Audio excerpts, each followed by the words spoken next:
Head coach Dennis Green. Thanks, Mike. And, Coach, most preseason prognosticators pick your team to finish near the bottom of the division, but tonight you have a chance to be the first team to clinch a playoff berth. I got to ask you, what did you know that the rest of us didn't? Well, we thought we'd have a good football team. We've got about 14, 15 starters back from our 1998 team. We've got a great group. I think we have good balance between our special teams, offense, and defense. So, we're hoping we can continue winning at home, which is what we've done so far. Now, a lot has changed for the Detroit Lions since your 7-point win in Week 5. Is this a different Detroit Lions football team right now? Well, I think they're playing better on offense. I think on defense, they've still got the really good front with the linebackers and our defensive front. So, they're a good team. Anytime you're 8-4 after 12 games in the National Football League, you're a very good football team. It's always a pleasure to talk to you, Coach. Thank you. All right. Well, so far this season, the Vikings have made all the right moves. But according to Chris Carter, they still have a few more steps to take. Step 1 is to win your division, get in the playoffs. Step 2 is secure home field advantage. If you can get home field advantage, then your opportunity to be in Tampa January 28th are great. Let's go!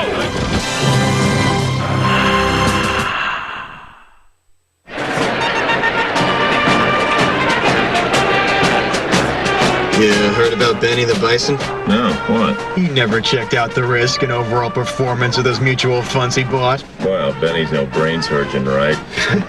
When we created a smarter kind of investment firm, we created a smarter kind of investor with tools like the Schwab Select List, which highlights historically high-performing mutual funds. Visit schwabwelcome.com to order a free copy of the Select List. You don't do your homework, you end up looking ridiculous. ESPN welcomes you to the following presentation of the National Football League.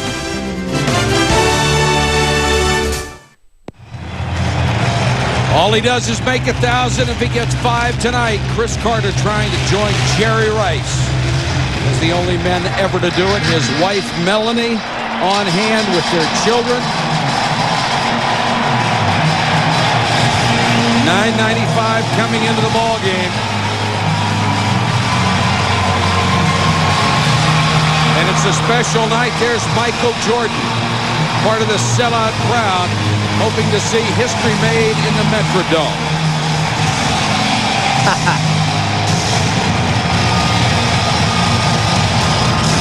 Mitch Berger to kick it off, one of the best in the NFL, although his touchback percentage down this year.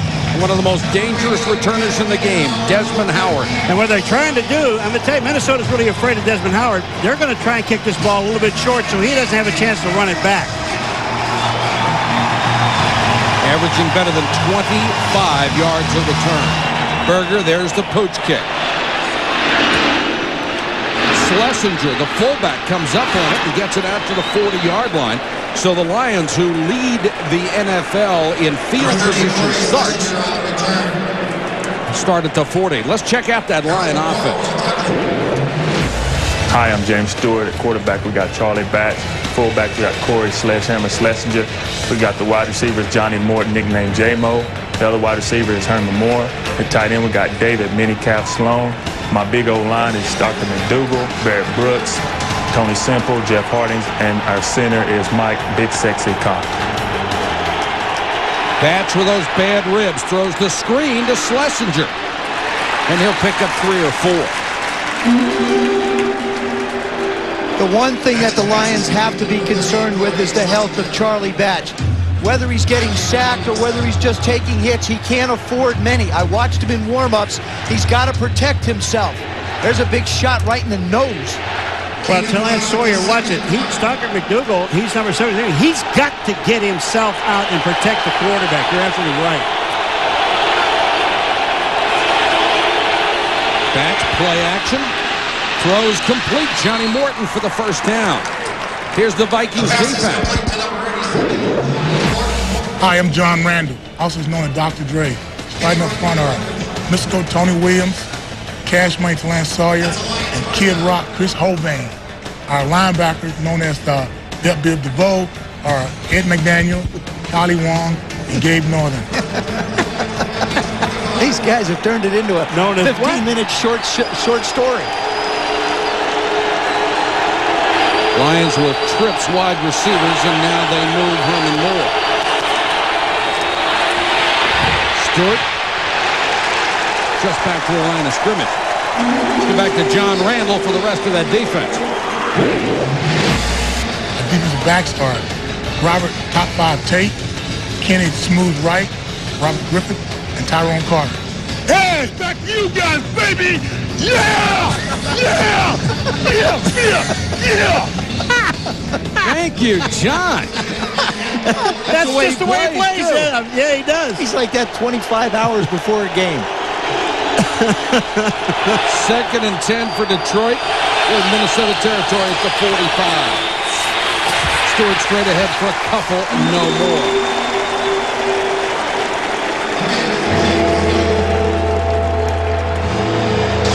That's Tony Williams who gets up slowly. There's Gary Moeller.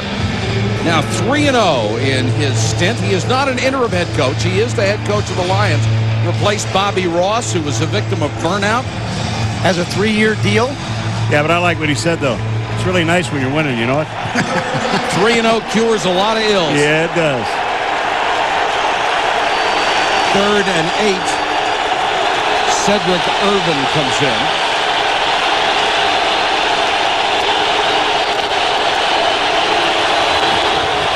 Blitz coming. Incomplete. They put pressure on Charlie Batch, and the Lions will have to give it up. Kylie Wong, number 52, the linebacker. They did. They blitzed outside. They brought a corner. And the thing that's almost as important for the Lions is that Charlie Batch gets up after taking those kind of hits. They can't afford to let him have too many, but if he goes to the sideline healthy now, that's a pretty good indicator that he can handle it. That's Troy Walters waiting for the punt at the 10-yard line. Jet to kick it away, hangs it high.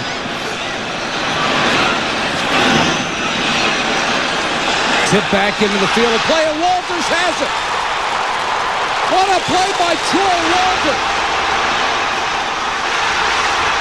He's got a chance. And out of bounds. Holy cow, what a play. You know what's amazing about this play? The run is sensational. The heads-up football of Troy Walters. But the amazing part about it, when he catches that ball, Joe, he can run all the way down. And if he would have fumbled the ball down there and Detroit would have gotten it, the ball would have come all the way back where he got it because Detroit touched it first. Boy, you're right, Paul. The heads up, not only just him, but look at his teammates pick up the wall ahead of him. And there we saw a shot of his dad, who just has to be thrilled with what his young son has done. A 62-yard return, and the Vikings allowed the start from the Lions' 34. Culpepper on first down, great protection underneath, and Chris Carter with 1 of the 5. He's now up to 996.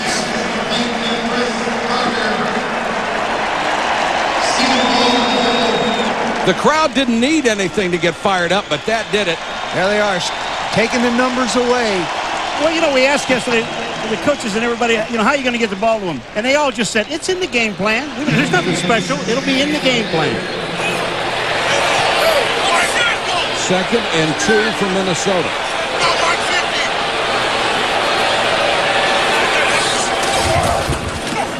Carter.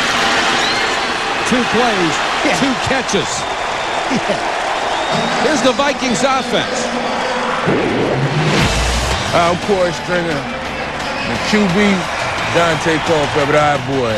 Running back, Robert Smith. The big fullback, Jimmy Kleinsasser. The wide receivers, the Reverend Chris Carter. The freak, Randy Moss. Tight end, Johnny McWilliams. Joining me at tackle with Big Todd Stoops. The guards, Corbin Lucina and the New Zealand Nightmare, Dave Dixon. Matt Burgess, the center from Harvard. Corey, thank you very much. Robert Smith with his first carry, and inside the 20. Here's the Lions defense. I'm Robert Porcher. Joining me tonight on defense, we have Tracy Scroggins at end. The big guys up front are James Jones and Luther Ellis. At linebackers, we have Alan Aldridge, Chris Claiborne, and Steven, the ladies love me, boy. In the secondary, we have Brian Westbrook, Terry Fair at corners. And our safeties are Corwin Brown and Kylan Supernova. Back to Mike, Joe, and the legend, Mr. Paul McGuire. Oh, my He's been upgraded to legend. Robert, thank you. Goodness me. The check is in the mail, Robert. Culpepper, blitz coming, wide open up the middle. Culpepper to the 10. For the last couple of weeks, Dante Culpepper has not run the football very much. As a matter of fact, he's only run it 3 times in the last 2 weeks. Coach Green explained today, he said, against this defense, as good as they are up front, he's going to have to run a lot more. That was not a designed quarterback draw, but when he gets the chance tonight, he's going to take off and go. And Culpepper now within 2 yards of Fran Tarkenton's single-season rushing record for a quarterback. And there is Francis, member of the 40th anniversary team on here tonight. Smith to the 6. The closer you get to the goal line, the one thing that really you have to be conscious of if you're the Lions is the matchup that you're going to have on Randy Moss. They make no secrets about the fact that they feel like you get the ball to Randy anywhere near him in the end zone, he's going to go up and make a play. Just depends on who they want to match up against him and how the Vikings want to try and give him the opportunity to get in the end zone. 2nd and goal.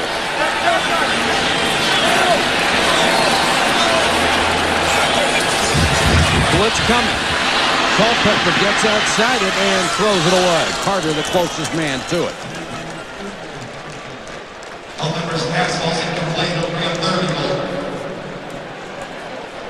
Troy Walters thinking about the great return he made. It just, you know, Paul, you really hit it. It's the heads-up nature of knowing what's going on the field. He knew that he could take off and run with it, and no matter what, it was going to be an improvement over the field position. Of course, there's his dad, linebacker coach. Promised him he wouldn't be too demonstrative. No hugs. No hugs. Only on a touchdown. That's right. Only on a touchdown they'll hug. Almost had one. 3rd and goal. Culpepper short set to Moss. He's got it at the 1.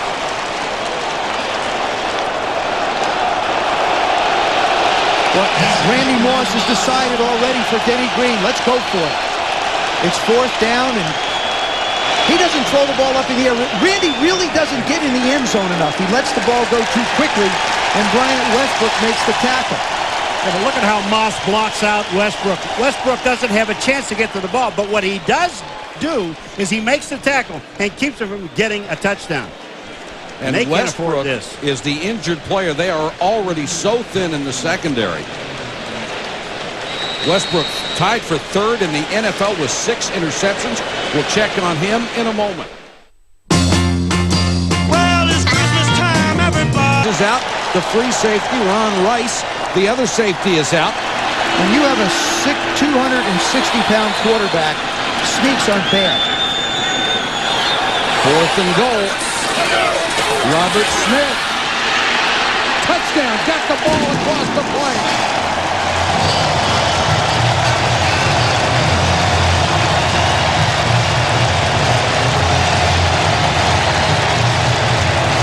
Or if you have Robert Smith, Joe. Well, Robert Smith, you talk about heads up. Here's down the line. Watch the ball. All it has to do is break the plane. If it breaks the plane there. You know something? Boy, is that close. He didn't have possession of the ball when it breaks the plane. This is not a touchdown. I believe that that ball is knocked out of his hands before he gets to the end zone. Boy, and did they hurry to get that extra point off. There's a marker down on it. Joe, that's an excellent point. That came loose.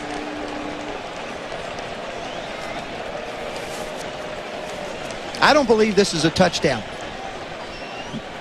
Watch as he heads towards the goal line. Watch how the ball gets knocked out. You must have possession going in.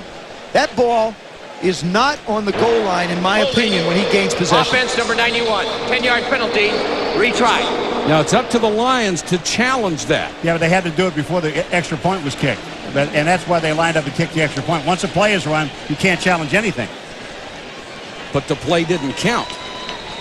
Well, I'm going to tell you what, when he finally gets control of the ball, it is so close, the nose of that ball. I would challenge it. I think it's, at this stage, if the opportunity presented itself, I think Coach Moeller should challenge it.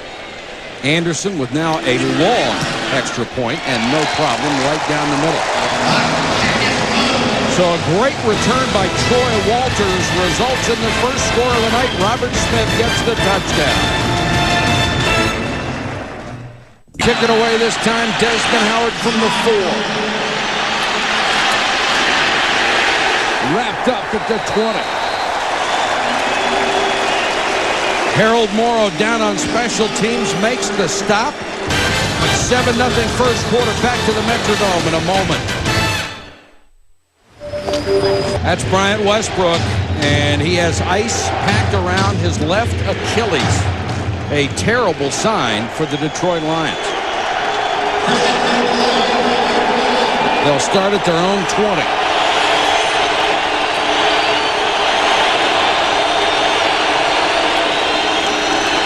Catch, nice fake, plenty of time.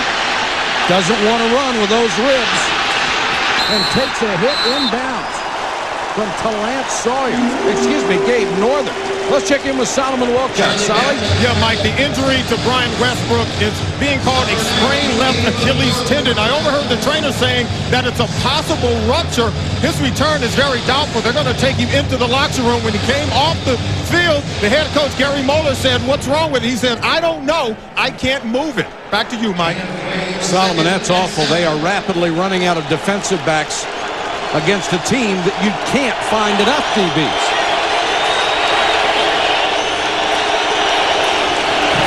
Draw play to Stewart. And Stewart takes it up to the 29. Stewart, in the first time that these teams met, had a season-high 123 yards on 20 carries. That's exactly the kind of night they need out of him tonight. Well, Charlie Batch said to us yesterday, if we're going to win this football game, there's the guy that really has to win it for us, is Stewart. James Stewart has got to get 125 yards. And they need to get a first down here very badly to keep that Viking offense off the field. They face 3rd and 2.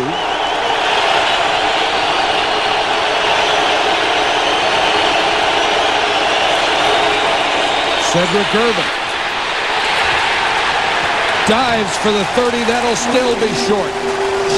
Robert Tate, what a great play by the corner, number 28. I mean, Cedric Irvin comes out. He just took him on and made the tackle right on the spot. Doesn't move. Watch this. This is a corner making the tackle. Here comes Irvin to the outside. Watch here. Bam! And Irvin doesn't move. Really, he's already stopped. The former wide receiver converted to a defensive back makes a big tackle. John Jett will have to kick. Walters waits at his 30. Pressure on Jett. He gets it out of there. Beauty. Walters from the 17. And drilled as he got to the 27. 12-yard return after a 53-yard punt. Robert Tate with a huge defensive play for the Minnesota Vikings. We're in the nice toasty dome where the Vikings have the ball for the second time. They're up 7-0.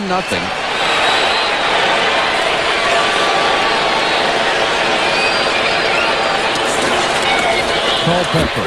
Carter to the 37. 3 catches on the night for Chris Carter. That will take him to 998. 2 away from joining Jerry Rice. It's the only 2 receivers in history with 1,000. You don't make you think, well, they're just dumping him the ball. But just think about this, folks. They just dumped him the ball, and he picked up almost 9 yards. That ain't just a dump. The other thing is Darnell Walker's up against him now, and he's only 5'8". Smith, big hole up the middle.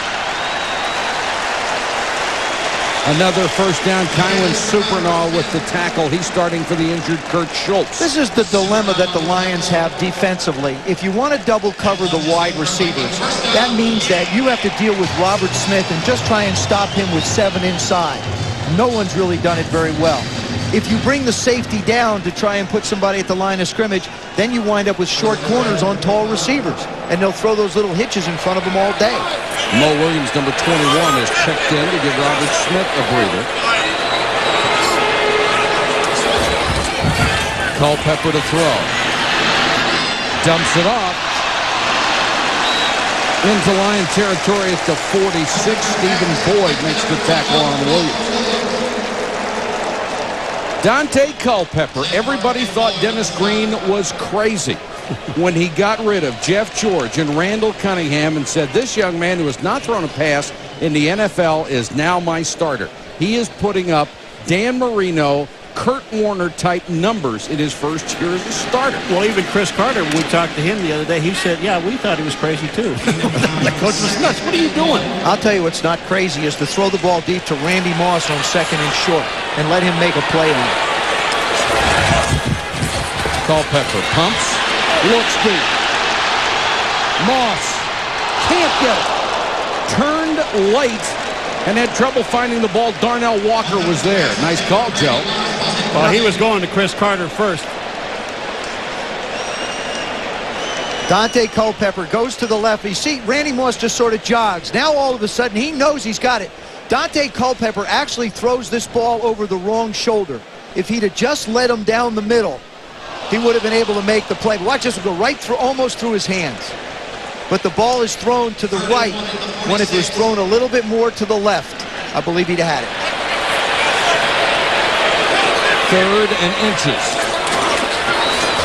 Smith lowers his shoulder and has a first down at the 44. Marksman Shanahan and Fedorov and the Red Wings battle scoring machine Pavel Bure and the Panthers. Every game is a story. Red Wings Panthers, Friday at 8 on ESPN. That's Red McCombs, the owner of the Vikings. He and his lovely wife Charlene were extremely kind to us before the game. They brought us this cake to congratulate us on our 200th NFL broadcast. What a class act he is. It's so great. He is so kind and so considerate of other people. Just nice to be around he and his wife. He said they're going to run the table. Right now, it'd be tough to bet against them, wouldn't it? Yep. Larry's beeper went off. You know, the one thing about the Detroit Lions defense, and we're talking about all these defensive backs that are missing, a lot of teams, and you hear us talk week in and week out about they're in a nickel situation.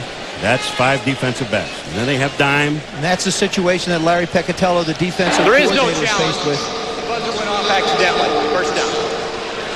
Kurt Schultz just relegated to an observer tonight.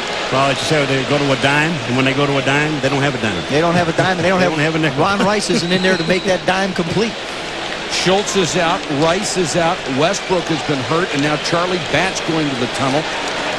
Badly bruised ribs in his last game. The situation just getting worse and worse for the Lions. Blitz coming. Culpepper spins out of trouble. Stephen Boyd after him, got a hand on him, but couldn't make the tackle. Culpepper is exceedingly strong. You saw 2 outstanding football plays by 2 different people. First of all, the move of Dante Culpepper as he feels the pressure coming from the right. The quick little spinner out. Now watch what Stephen Boyd does. He doesn't flail at him. He comes under control and just tries to grab him and make him throw the ball away. Culpepper, first-round draft choice a year ago, listed at 266 pounds. And every pound of it, too.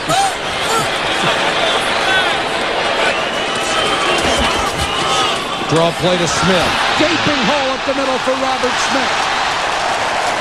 To the Lions' 27-yard line. A game of 17. Well, Walker saves. I don't know if it would have been a touchdown or not because Robert Smith stumbled as he was trying to make a move. Corey Stringer just gets an outstanding block. He's number 77. Look at this block on Porsche. He knocks him inside. Watch this hole open up. That's just an outstanding hole. Stringer has been playing at a consistently high level from that right tackle spot. And Smith, number 2 in the NFL in rushing yardage coming in. I think it's time to get Chris Carter the ball again. So they'll give it to Kleinsasser for a rare carry for him.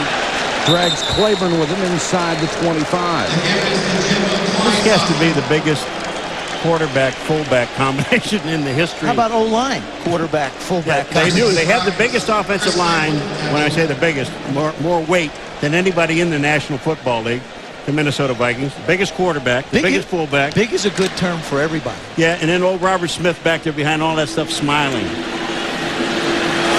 Kleinsasser's 279.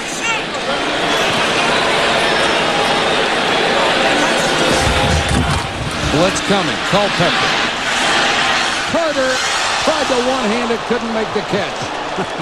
He mistimed his jump. Did you see him try to take? I mean, he practices this, folks. The one-handed catch. He practices it all the time. He's actually making it harder than it has to. He just mistimes his jump. See how he has to try and hang in the air? Now, we have Michael Jordan in the house. If that was him, he'd be up there a little bit longer. Being covered by a safety, Kywin Supernaw. There's Michael. Michael's saying, hey, look, I can hang up there a little bit more. As he's saying, you got to have hang time. 3rd and 6.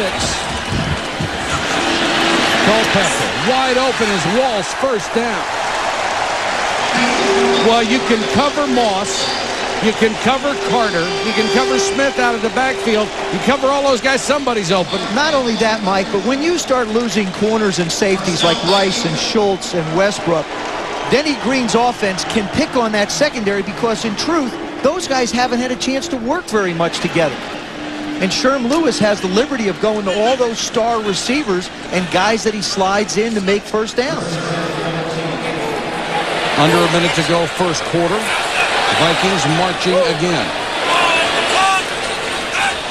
And the Lions come across early. Kelvin Pritchett, number 93. The first man, a little pushing and shoving afterward. We'll see the call.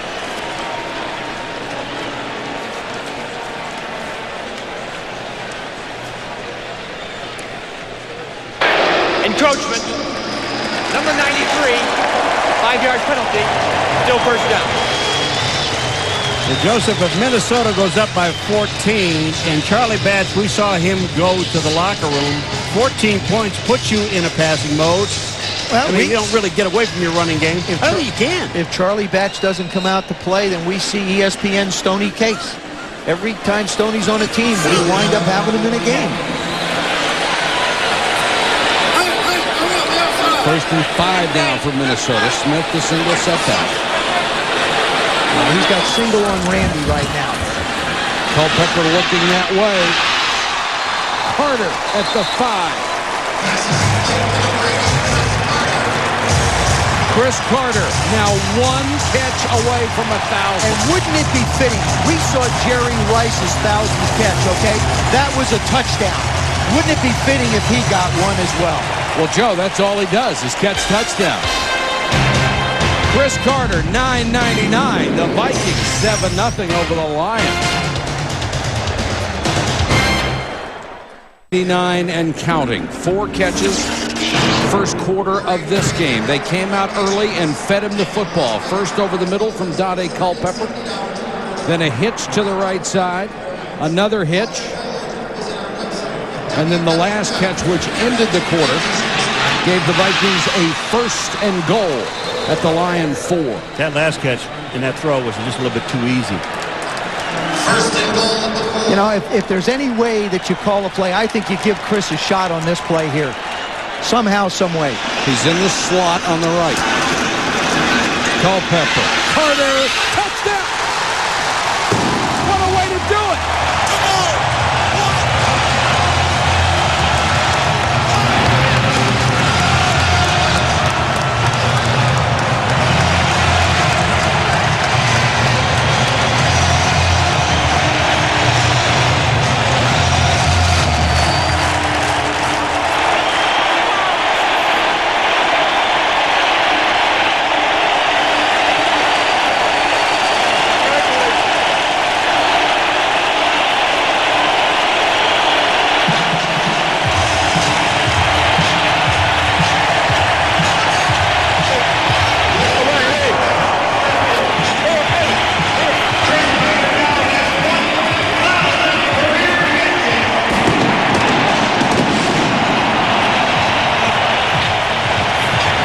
His wife, Melanie, his daughter, Monterey, his son, Duran. Monterey gets the football. 1,000 for Chris Carter. Those are tears of joy, folks. From the coach as well as the player. There's 2 men that have so much faith and belief in one another and have leaned on one another ever since Chris got here and played for Denny Green. He's in the slot on this play. You just got to believe that this is the one they wanted to call. Just head for the corner, Chris. I'll hang it up in the air on you. You've got a safety on you in Super Gnaw. There's no way he's going to cover you. Not at this moment. Is it any more fitting to have this throw into the corner? Oh, it's going to look like a great picture on a poster, too. It's perfect. You know, it's just a great poster shot when they do all the stills of it. Gary Anderson in to attempt the point after. Woo.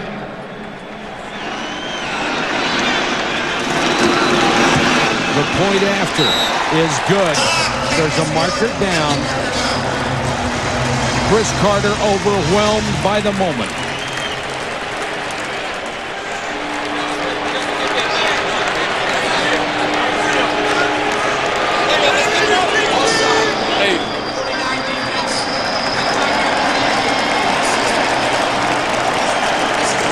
The penalty is declined. It's 14-0. Chris Carter has done it. He and Jerry Rice have joined the 1,000-catch club. Carter and his wife, Melanie.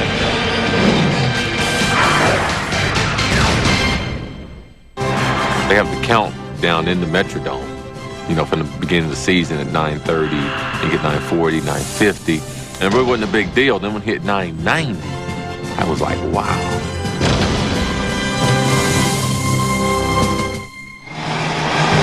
Wow is right. 1,000 for his career. Desmond Howard, 2 yards deep. Cut down at the 15-yard line.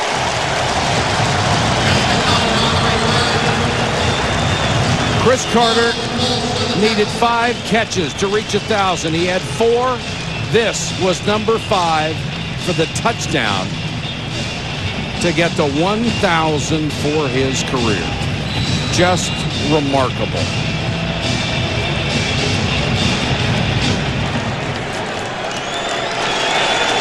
Stoney Case at quarterback, 1st and 10 at the 16. Stoney Case is the Lions' new quarterback. They must be shell-shocked at this point. Larry Foster makes the catch.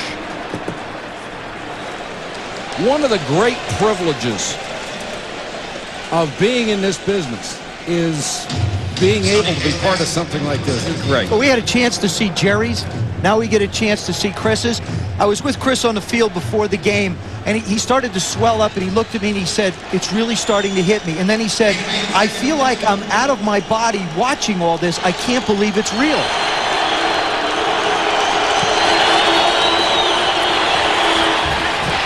Stoney Case on the roll, throws underneath. Got the completion up near the 30. Paul, we've known Chris Carter for a lot of years. You like to see the good stuff happen to guys like Chris. Yeah, I get you get a little emotional yourself. You know, and you're sitting there watching him. It was 10 minutes after this play happened, and he's still on the bench, and he's still emotional. He's crying about it. The impact on an individual, he is truly and genuinely a wonderful person. I mean, this guy is done it to his own self, has turned his own life around, and he's one of the greatest receivers in the game. Privilege for us to see it. Stewart. Nice hole for James Stewart and hard running up to the 48-yard line.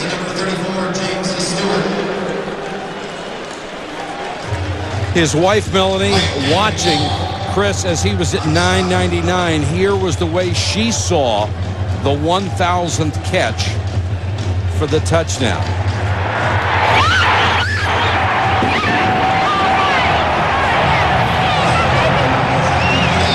They went through an awful lot of bad times together. We'll get into that as we go through the rest of the night.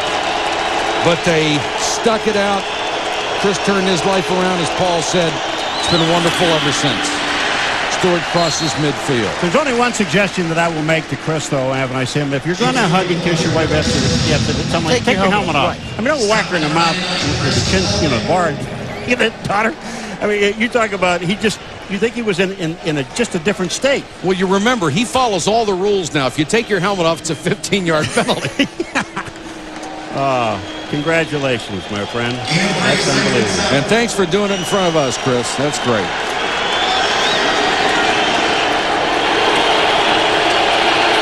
Stoney Case Throws over the middle, Herman Moore. They'll pick up about 5. Let's check in with Solomon Wilcott. Solly? Yeah, Mike, approximately 15 minutes ago, the doctors took Charlie Batch into the locker room, and I was told he was going in to be fitted for a protective pad to protect those bruised ribs. Well, 15 minutes, that's an awful long time to change a pad. As you can see, he's not come back out. Stoney Case is in the game, and I think it's rather doubtful if we'll see Charlie Batch return to this football game, Mike. All right, Solly, I know you'll keep us updated on this. The career numbers on Stoney Case. He has thrown 40 passes this season in relief of Charlie Batch.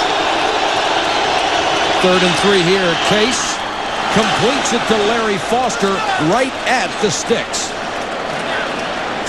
Well, we've seen Stoney Case, Joe, and he hasn't thrown. He's thrown 3 or 4 balls, and he hasn't thrown a ball over 6 yards yet. And I don't think they're going to really let him unload with this ball. Well, just give the ball to James Stewart, take the short passes. I think if the Vikings defense gives him the opportunity to go down the field, they will. But right now, he looks like he's throwing the ball very efficiently. Now he gets Larry Foster out on the sidelines.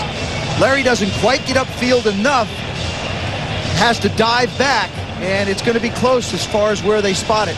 Tyrone Carter in the coverage. Case has thrown 4, connected on all 4. Just shy, and a big decision here for Gary Moeller. He's not going to get that many opportunities, do you think? No, I don't. And I think if you have a back like James Stewart, I think you use this guy. He's a hammer. Corey Schlesinger gives you a big guy up front. They can run the ball well. And defensively, the Vikings aren't real big on the edges with Talance Sawyer and John Randall. Tell you one thing, Gary Moeller didn't even hesitate. And I like that in the coach. Got 2 tight ends in the ball game. The worst thing the Lions could do would be to spend a lot of time at the line of scrimmage. Get your big guys up there, get them ready to go and fire.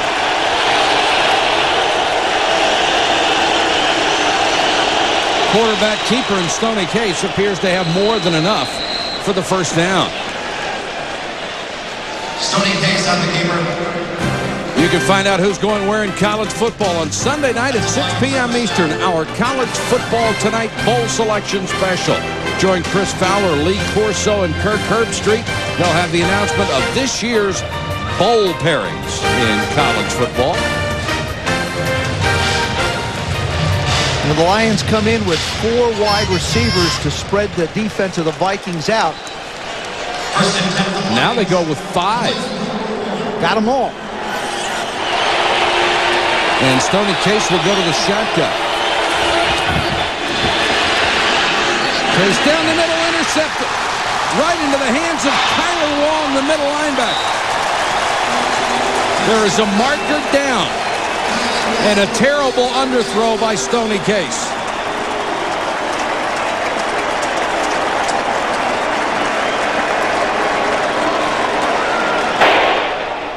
Personal foul. Offense number 73 with a face mask. Penalty is declined. First down. It's the big rookie tackle, Stocker McDougal. Yeah, but this was a terrible throw. He was trying to throw the ball to Desmond Howard going down the middle, and he didn't put anything on the ball. Interception. First down. Just floated it right down the middle.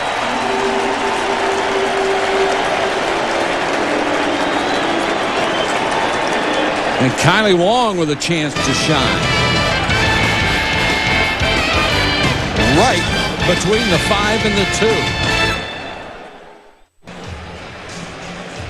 2. Part of St. Paul, Minnesota, one of the Twin Cities with Minneapolis decorated for Christmas. That's beautiful. Well, now that Chris Carter has his 1,000th catch, time for Randy Moss to get one, I think. Robert Smith drilled by Chris Claiborne. The give is to Robert Smith. Lions have to be shell-shocked right now. The starting quarterback is gone. 3/4 of their secondary is gone, and they're down 14-0 at Minnesota. The good news just keeps coming. You see Jim Zorn, the quarterback coach, sitting with Stoney Case and going over the picture. What he's going to say is if they're back that far, don't throw it up the field.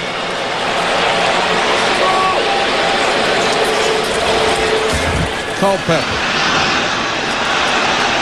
For Moss, Incomplete. Darnell Walker was battling stride for stride. Darnell Walker is 5'8". Randy Moss is 6'4".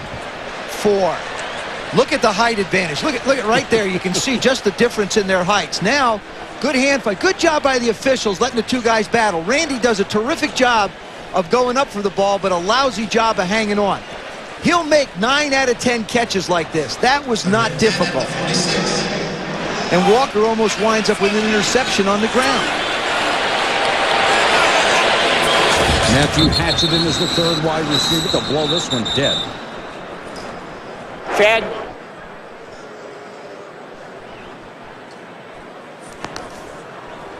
Prior to the snap, false start, offense, number 84. 5-yard penalty, still third down. One thing so far about Culpepper, the longest completion he has is 9 yards. But that will change. What it has, well, he's had Randy Moss down the field twice, and another injury is not going to be good for the Lions. Oh, man. And this is their all-pro pass rusher, Robert Porcher. They're taking a look at his left leg.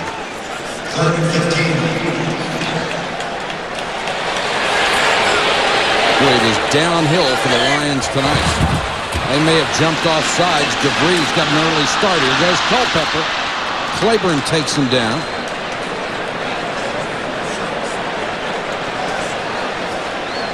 Looked like Matt Burke was trying to make the smart play with a man off sides trying to snap the ball early. DeVries on the bottom of the screen. He looks like he moves. And look at Culpepper. He's looking out, and watch this here. You're going to see Culpepper looking, and here comes the ball. It was just heads up on his part to catch it. Just a good thing he has a big body. Boy, hit him in the chest.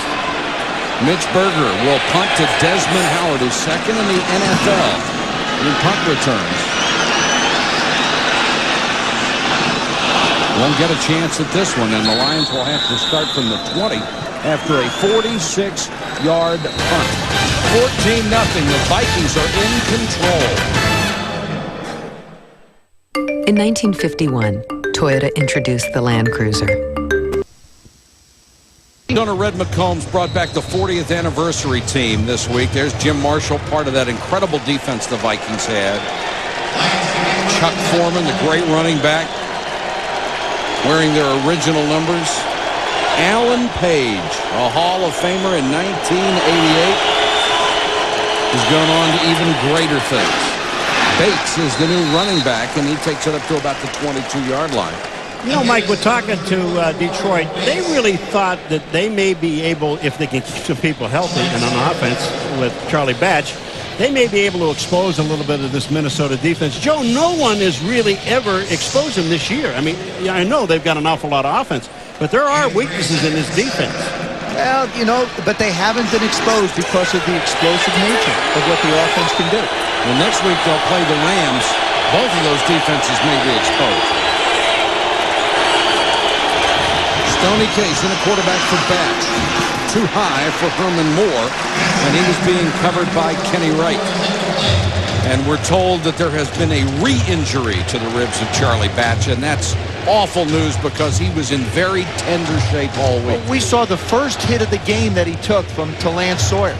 The first hit, he winds up taking a shot going down. But all through the warm-ups, he didn't really throw any balls. He threw a couple about 10 yards, and then when they got the teams together, he did not take another snap. Cedric Irvin, number 33, is in for Detroit. Herman Moore and Stoney Case arguing with each other about where Moore should be. Get over there. Case scrambles. Throws complete to Larry Foster. And the improvisation will get them a first down. Robert Griffith, one of the best safeties in the league, makes the stop. Well, this really was a heads-up play by Stoney Case. Look at this. He's going to run. He sees Tate, number 28, coming up in his face. So he just dumps it to the outside to Foster, and they pick up the first down. They just got to keep this ball away from Minnesota. There is Carl Eller, 15-year defensive end.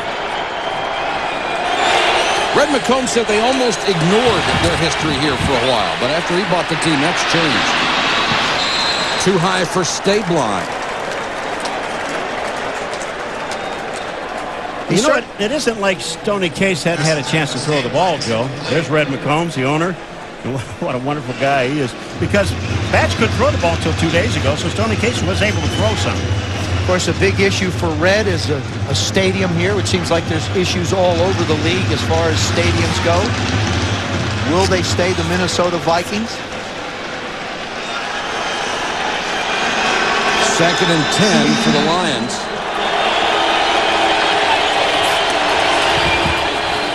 Four-man rush. Screen. Great defense by John Burrow. Sniffed out the screen and was right in the middle of it.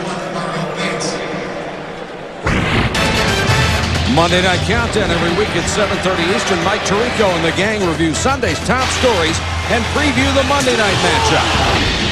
Then at 9, it's ABC's Monday Night Football with the Kansas City Chiefs taking on Drew Bledsoe and the New England Patriots. Lions 3rd and 7 at their own 40. Clock running, 6:40 and counting first half. Case throws underneath, short of a first down to Foster. And this is one I don't believe you go for, even if it's a yard or so. Considering all the things that have happened to them, really, Joe, they're not in that bad shape at 14-0. No, and you know, Randy Moss lets a touchdown pass get away, which changes the score. You know, the Lions seem like the longer they can hang in here, the more confidence they might get. And they've been coming after Jet. Now, you got to remember, Jet's been blocked twice this year, and so has the field goal been blocked twice. They've been coming right up the middle. Walter stands inside his 15. Don't put much pressure on this time. Walters from the 6. Trying to get to the outside. Now cuts it back and can't reach the 10. 3-yard return after a punt of 48. And the Vikings, even though they're up 14-0, will start in a hole.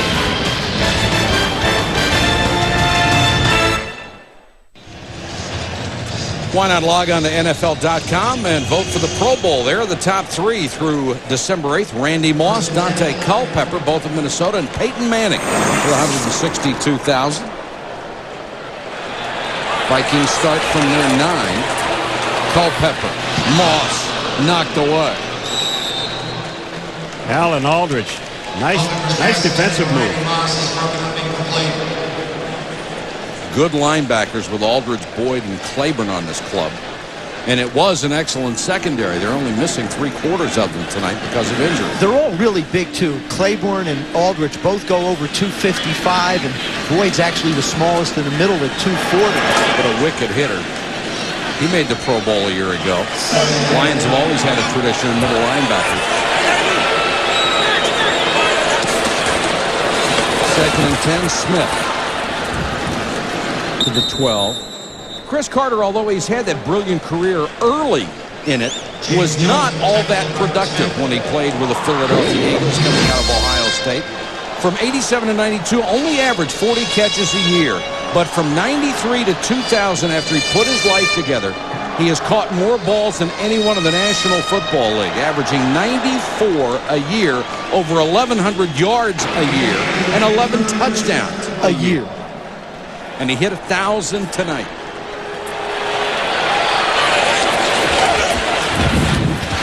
Third and 7. Culpepper scrambling. Throws out in the flat to his tight end, Johnny McWilliams, stopped in his tracks by Corwin Brown. Of course, the future of Chris Carter has been in doubt. He met with Dennis Green in private, said they reached a decision on next year, but they're not telling anybody. I think he's coming back. So do I, and so does Red McCombs, who just owns the team. I just believe that the game means so much to him, and I think he means a lot to Dennis Green. And I think Coach Green wants him to be a part of this football team. And he's got an awful lot of football left, that's obvious. Berger with a line shot. Howard makes the fair catch at the 25.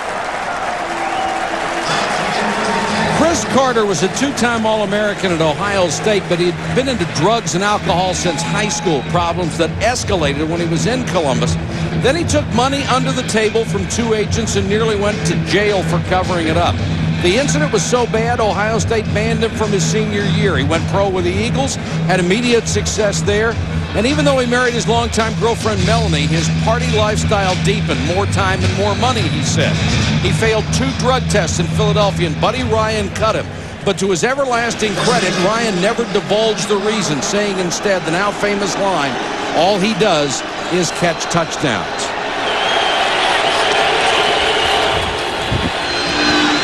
Case over the middle of Morton. He's got it out to the 43.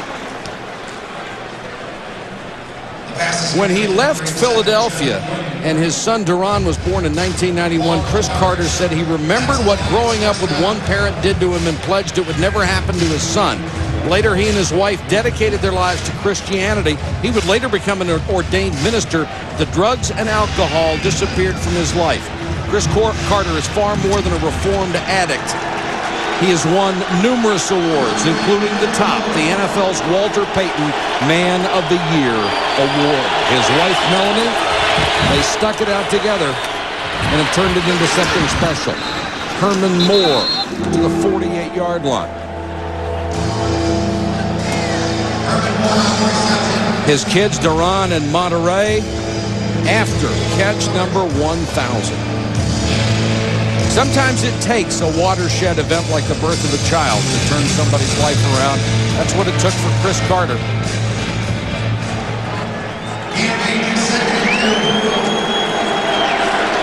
Now he is a role model for people in trouble.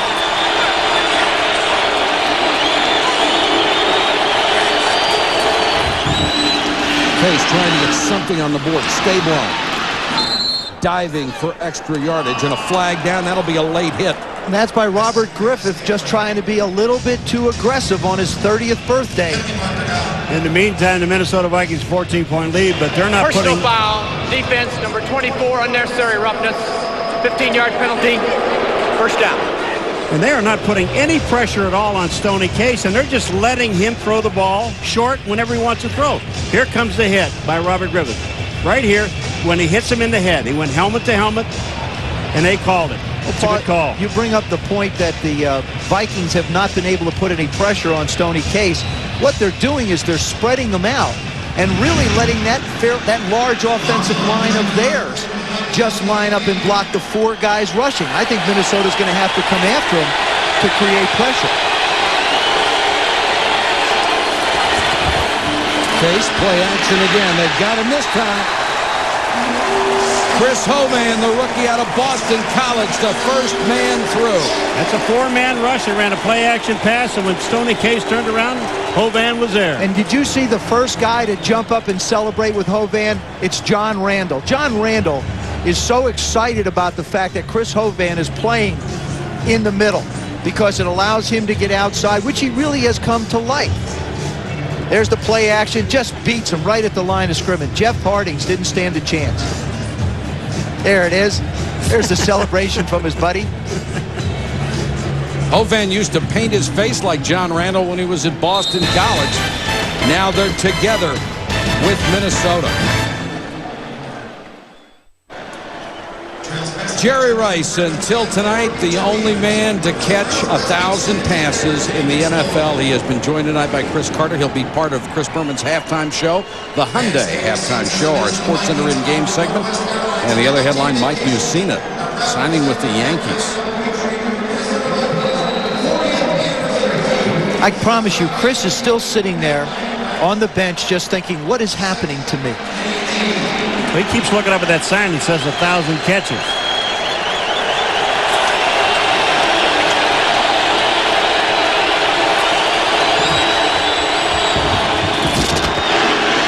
Case, the shovel pass to Mario Bates, not much, as the Lions are desperate to get back in this thing, down to 1 minute and 50 seconds and a half. What the Lions should do now is let a lot of the time run off the clock. Try and get it down close to a minute, probably be about 1 minute and 5 seconds before you snap it.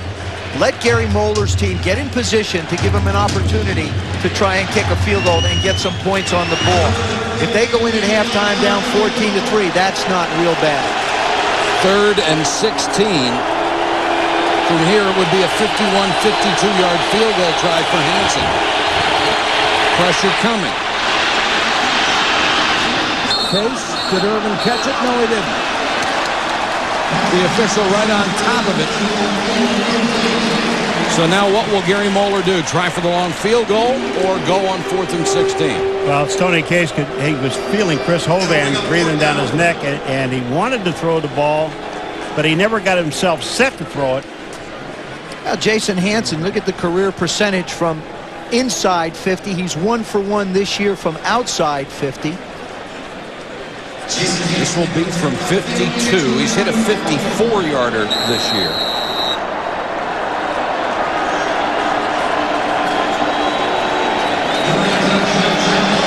You see what the official did? He came in and changed the ball because in the National Football League there are kicking balls now.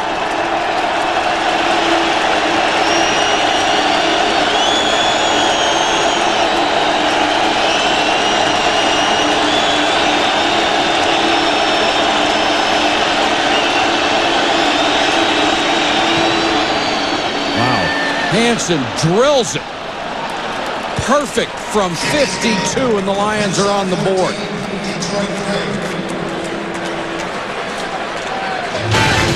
This ESPN NFL Thursday Night Special is brought to you by 1-800-COLLECT, the easy way to save. And by Toyota, more choices, better selection. Experience Toyota today.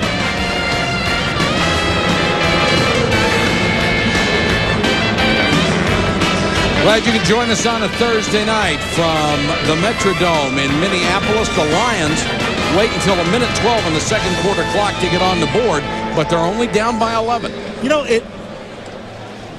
Bud Grant, the legendary coach of the Vikings. Remember all the times they played outdoors in the snow and the ice. And looking at him right there, it looks like he's ready to step up on the sidelines and coach. That with the hat, the sweatshirt, all ready to go. He's ready to go fishing.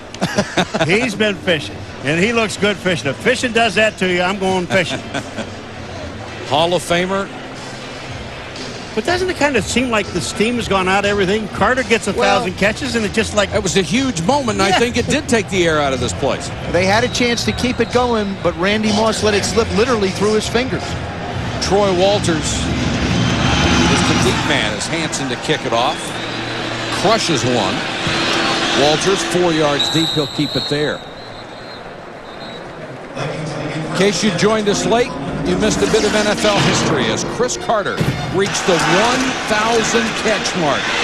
The corner of the end zone for a touchdown to join Jerry Rice in a very exclusive two-man club. His wife Melanie and the kids celebrating. Something he will never forget. Now he's starting to work on 1,100. By the way, that was a heck of a throw. Yes, it was. It was an excellent throw by him. So the Vikings have a minute 12 from their own 15. Culpepper underneath. Not much from McWilliams. Looking toward the bench, see if they want to kill the clock or keep going. Vikings have 2 timeouts left.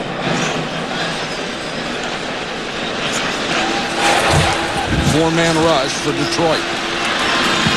Culpepper underneath to Smith. Very dangerous in the middle of that field. Clock continues to run at the 38. First catch of the night for Smith, and Minnesota will use 1 timeout. They have 1 left. When you've got this kind of an offense, you've got inside of a minute, and you're up like 14-3, up by 11 points, you don't stop.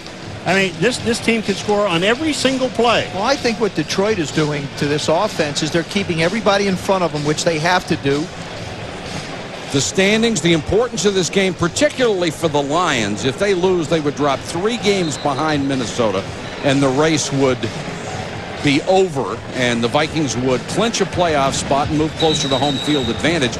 They would be the first team in the NFL to clinch a spot in the playoffs this year. You know what's kind of amazing? There was a little note this week. 8 and 4 teams after 12 weeks, or 13 weeks was a bye, but after 12 weeks, 8 and 4 teams in the National Football League. That's the most ever. There are 8 of them with 8 and 4 or better in the National Football League. I mean, that's incredible. It's going to get out of the last week. Culpepper sideline to Moss, keeps the feet in and then drops out of bounds to stop the clock at the 48. Well, style points aren't exactly as good as what Chris Carter does, but it was just as effective. The Russian judge gives it a 3.5. What's this? This isn't falling out of bounds. This is sitting out of bounds. Ready? Okay, I got it. Hello. Boop.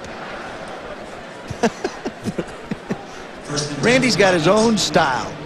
At their 49. 36 seconds left. Need about another 20 yards to give Anderson a shot at it. 3-man rush this time. Culpepper again complete inside the 40. Matthew Hatchett makes the catch. Supernaw with the tackle. Culpepper says they want to kill it.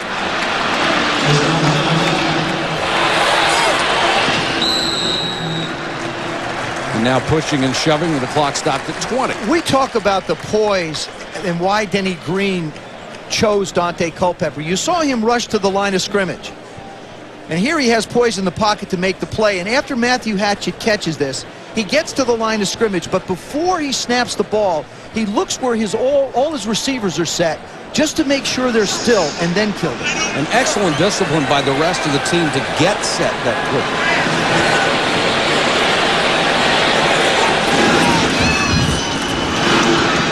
Carter, 1,001, dives forward to the 32. One timeout left for the Vikings. They'll take it with 12 seconds to go. And here's Dennis Green with more of the qualities of Dante Culpepper. What he wants to do is be champion. He would love to win a bunch of world champions, not just one. He wants to win a bunch of them because that's his total mindset. What he brings to that mindset is tremendous athletic ability. He's a very big, a very physical player. He throws one of the most beautiful passes you've ever seen. And I think he's the type of guy that you love to work with because you know he wants to be the best. And in his first year as a starter, 26 touchdown passes, ties him with Peyton Manning for #1 in the NFL. What an amazing first year. You know, there's no timeouts left for Minnesota. And what happens is they have 12 seconds on the clock. They still have time, Joe, to go to the end zone with one play. Well, what I would do here is, sideline. well, it'd be tougher to go to the sideline. You only have 5 yards to get the first down. I'd look for Chris Carter on one of those little turn routes of his, possibly. Get him the ball, jump up, and then ground it, because then you would be able to have the opportunity to kick a field goal a little closer.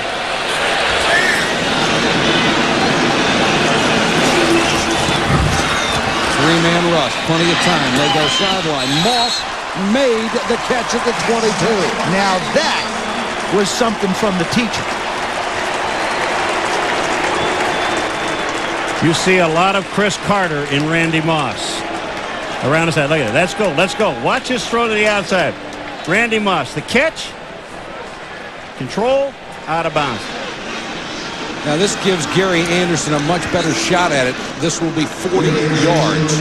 Anderson, the all-time leading scorer and field goal kicker in NFL history. He's having a great year, and it continues. Gary Anderson has hit 21 of 22 field goal tries this season, and the Vikings get their 14-point lead back.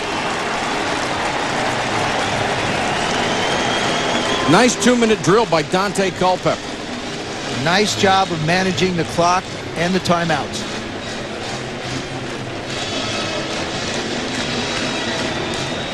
Watch the things that Randy Moss has learned from Chris Carter. There it is on the sidelines. You see him keep the feet in, and remember, just having control. Now here he is on the sidelines on the right side.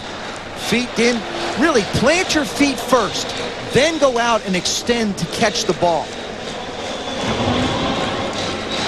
Randy Moss really couldn't have come into a better situation. A veteran team with a guy like Chris Carter, who was willing to give him all the knowledge that he's accumulated over those seasons. I don't want to take anything away from Chris Carter, but I believe that Randy Moss was more mature when he came into this game than a lot of people gave him credit for. He knew he wanted to be a star. He knew he could dominate in this game. He just happened to be in the perfect situation. Strong-arm quarterbacks he had with both Randall Cunningham as well as Jeff George, now Dante Culpepper. Anderson to kick it away, only 4 seconds on the clock, and he'll squib it. And the Lions fall on it at the 38-yard line, bodies flying, and the clock has yet to move.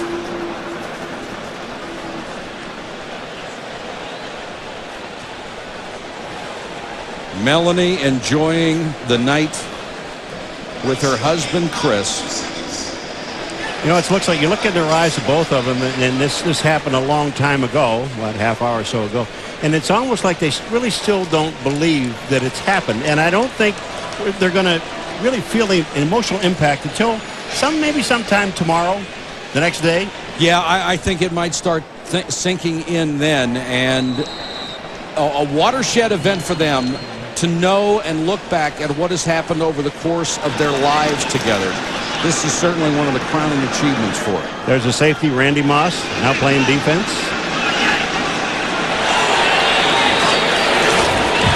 Case will have one last try. Throws short. Herman Moore with the lateral to Foster.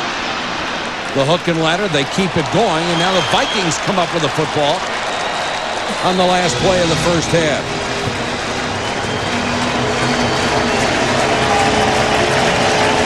Chris Carter walking toward Melanie. Some night for that family. That's the end of the first half. The score, the Vikings 17, the Lions 3. Now let's join Chris Berman for SportsCenter in Game, the Hyundai halftime show. All right, Michael, thank you very much. And have millions of people watching. When I do play, you know, like when I play in tonight's game, I'm one game and have millions of people watching. When I do play, you know, like when I play in tonight's game, I'm one game closer to retirement.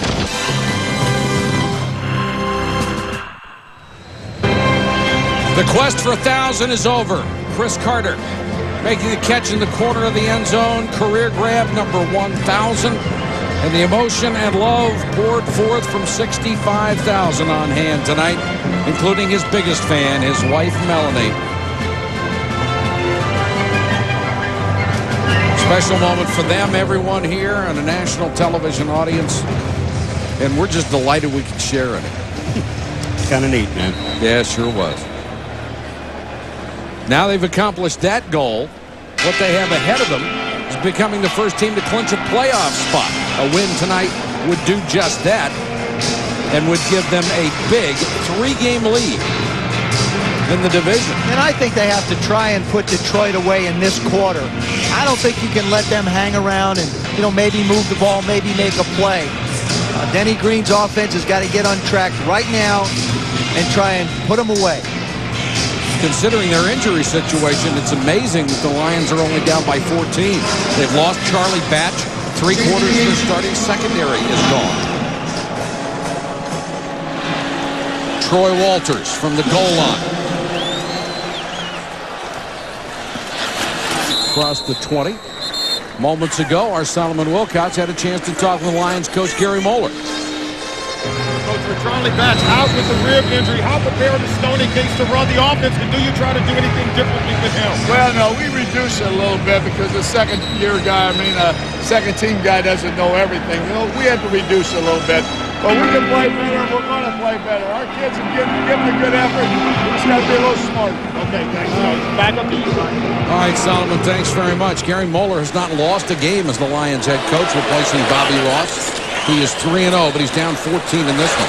Robert Smith hit at the line of scrimmage and swallowed up by James Jones. Well, the other thing about Gary Moeller, when he first got the job, because of his college references, he started referring to the veterans as upperclassmen.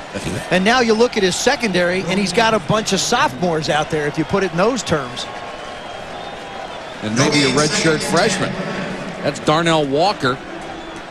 He's in his 8th year. He's an upperclassman. Kywin Supernaw in his 3rd year. He'd be the redshirt freshman. Culpepper with plenty of time. Completes it to Johnny McWilliams, and Stephen Boyd, the middle linebacker, made the tackle, but it's a gain of 19. Boy, Dante Culpepper has all the weapons. Wide receivers. You got a running back, Robert Smith, and then when everything else is covered, why not just dump it over the middle to Johnny McWilliams, your tight end, who happens to be wide open. There's Stephen Boyd making a tackle, but that's a first down. Been a brilliant job so far by that front line of the Minnesota Vikings in protecting Culpepper. Wants the screen, but it's shut down, so Culpepper takes off. Pushed out of bounds by Alan Aldridge. Take a look at the first two stats, and they're a little surprising. Much closer than you would expect in the 17-3 game. Actually, the total yards only 24 yards apart, but those two Lions turnovers and a great play by Troy Walters on a kick. And when you think about the Vikings this year, they're a football team that has had to play 4 quarters, and it's really been the big play that has given them the opportunities. And that one came on a special teams play so far in this game. 2 tight ends, 2 wide receivers, and Smith the setback behind Culpepper. Robert Smith will get the carry, and he's nailed. Couldn't get out of the backfield. Claiborne came through a gap to make the stop. You know, over the last 5 seasons of the Detroit Lions, when they've lost the turnover battle, in 5 seasons, they're 1-27. Not good. Well, they've given it up twice tonight. Minnesota, nothing. Of course, if you want to look on the bright side, that one was against the Vikings. Larry Peccatello just masterfully trying to move people around and make calls to get his players in position when he's short his starters. Porsche was out a few plays earlier. He was hurt. 3rd and 10 for the Vikings. Culpepper again with good protection, throws incomplete. The only guy within 15 yards was Alan Aldridge, and I don't think he was the intended receiver. Now, Randy Moss was, but he was running towards the end zone. Randy Moss broke the pattern because he felt he had one-on-one, and this is a liberty that he's given. If he thinks he can get on top, he will try and take somebody one-on-one. In this case, it's Walker. See, he just sort of partially throws his hand in the air. That's usually an indicator, but Dante wasn't ready for it. And Aldridge couldn't quite get up high enough. Berger launches one into the end zone. He just crushed it from 58 yards from the goal line, knocked it into the end zone, and the Lions will start from their 20 when we come back.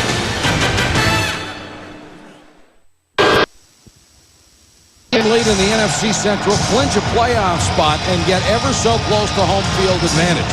They would go to 11-2. And Detroit would fall 3 games back after losing the season series to the Vikings.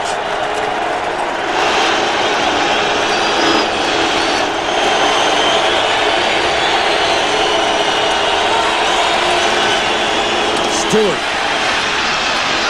cuts it back across the 25 to the 28. Let's go to Solomon Wilcox, the original scrambler, Fran Tarkenton. Yeah, Mike, Hall of Fame quarterback Fran Tarkenton is also a member of the Vikings 40th anniversary team. And Fran, I understand you don't make it a habit to get out to too many functions. What compelled you to do so tonight? This is home. I played the first game the Vikings played 40 years ago, 1961. It's good to come back for this. Well, you played with some great players during your 13 seasons here in Minnesota. What do you think it would be like, and how much fun would it be to throw passes to Chris Carter and Randy Moss? Good, but I had Ahmad Rashad and Sammy White, and they were pretty good. And you were pretty good also. Let's send it back to you, Mike. All right, thanks. Solomon Schlesinger will get the first down for the Lions. A lot of us little guys owe Fran Tarkenton an awful lot because, you know, people said you're too small to play in this game. He wasn't. Culpepper has just eliminated one of Tarkenton's records from the Viking history book. He has rushed for 381 yards this year. Tarkenton had held the record at 376. Also at second place at 361. And quarterbacks have run for more yards this year, over 5,000 than any time in history already. Stewart. And you know what the Lions are feeling? We need to grind this out. Get good field position, pick up a field goal here, a touchdown there. We're right in the ball game. Maybe something will happen. They need a touchdown. They don't need any field goals. I'll tell you the one thing about today earlier is watching Joe with Fran Tarkenton. Spent a lot of time with Fran. You know why? Because he's taller than Fran. He's the only other quarterback. You're taller than. And Joe said, come on, hang around with me for a while. Let's walk around down on the field. Gary Moeller over on the sidelines telling his defensive guys, you know, hang in there. We'll make a play. 2nd and 6 for Detroit. Morton reached behind him to make the catch. Johnny Morton to the 49. Great pair of hands there. Peyton made the tackle. Let's take you back to the 60s when they played at Old Metropolitan Stadium. Francis Tarkenton. He would drive guys crazy. And he ran to throw the ball, always looking downfield. Fear is a great motivator.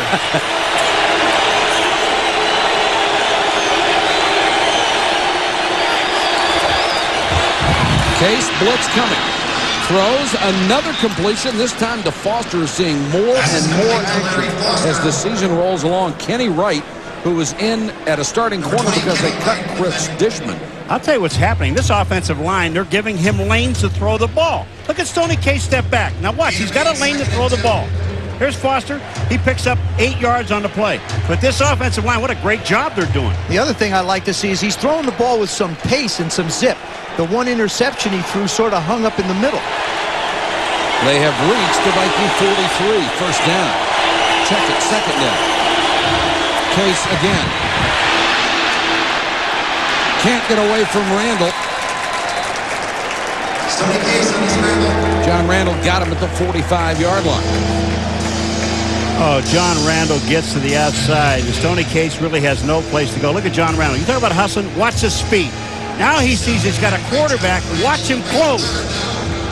Yeah, if I'm going to run a bootleg, it's not going to be a John Randall. Talking to John about Chris Carter, you know, he said, Chris Carter is the captain of our football team, and people want me to take a captain's role. He says, no, I'm just a sergeant. I let Chris designate to me to take care of my guys on the line. It's a sack for John Randall, an undrafted free agent out of Texas A&M. Case. Intended for Foster, incomplete. Kenny Wright was there. John Randall. Boy, you just love to watch the energy he plays with. Here he comes on the outside, and he's had to learn to play in up against Barrett Brooks. You see the pressure, making Stoney Case get rid of the football. So the Lions have to kick it away after driving from their own 20. Walters trying to throw a block and does a good job and allows the ball to kick into the end zone. A 44-yard punt, but a net of only 24. The Vikings remain in control at home. They're up 17-3.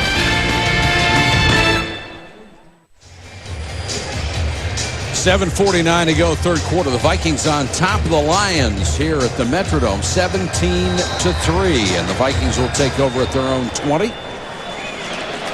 Randy Moss, a quiet night. Human numbers, 3 catches, only 26 yards. Can it last? Smith, 5-6 yards until Boyd helps bring him down. Normally what he has done against this division, not indicated by those earlier stats, 3 catches for 26 yards, he has eaten the NFC Central alive, averaging 100 yards a game and nearly 19 yards a catch. That's in 22 games. About 23 touchdowns in 22 games. The only man since 1967 to average 100 yards against conference opponents. Culpepper scrambling against division opponents, excuse me. Claiborne knocks Culpepper out of bounds. You see when he scrambles how that size is a benefit. It's such a benefit. You get hit by somebody like Alan Aldridge or a Claiborne, and you just sort of slide out of bounds. He was tied coming in with Rich Gannon for rushing first downs with 28. He's already had 2 tonight. But this is the versatility that he brings. Mike, you talk about the size.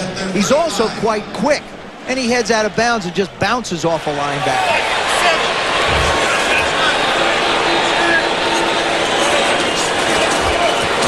Smith made a couple of nice cuts to pick up 4. Robert Porcher and Chris Claiborne on the tackle. I think Robert Porcher is a little quiet. Well, he's got Corey Stringer blocking on him, but down that last play, Robert Porcher just really did a good job. He held up Corey Stringer, and he had to try to find Robert Smith. It's very hard to hold up a guy that's bigger than you are. Watch Robert Porcher here when he's just on Corey Stringer. It's just unbelievable. Here he is, Corey Stringer, 77. Look at this. He's trying to find Robert Smith. He goes back to the outside, and it ends up making the tackle. Good play. Robert Porcher only 2 sacks short of Bubba Baker's all-time Lions record. Smith. He runs so hard for his 215 pounds. The thing about Robert Smith is he'll do this in a game. He'll go 14, 15 carries, and then all of a sudden, wham, right through the line, 60 yards, put a spike in your heart. He did it against Chicago in a game that we had. And he has just passed Edgerrin James for the NFL lead in rushing, up to 1,325 yards. One of the big reasons he's been healthy this year.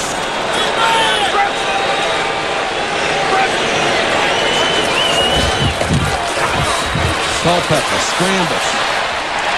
Stephen Boyd pinned him at the 45, but he's got the first down. Scroggins got a hand on a leg, but Culpepper's so strong and so agile. He just showed you how strong he is. That's the thing that Joe was talking about. You've got a guy that's 266 pounds running with the football, going forward, and you're going to try and stop him? I don't think so. Watch this. 97 is Tracy Scroggins, and he's not that small either. And look at Culpepper pick up the first down. That's strength. 6'4", 266. He is the modern prototype for a quarterback. Joe, what were you as a rookie? I was a toy model. A miniature. Culpepper all day. For Moss, way underthrown. Corwin Brown with the interception. Now that's just a case of Dante Culpepper thinking that he has superhuman abilities to throw the ball down the field. The Lions get a turnover, and they'll have it when we come back. It's the Hennepin Avenue Bridge in Minneapolis, and those overhead shots are provided by the Yahoo Sports Aerial Cam.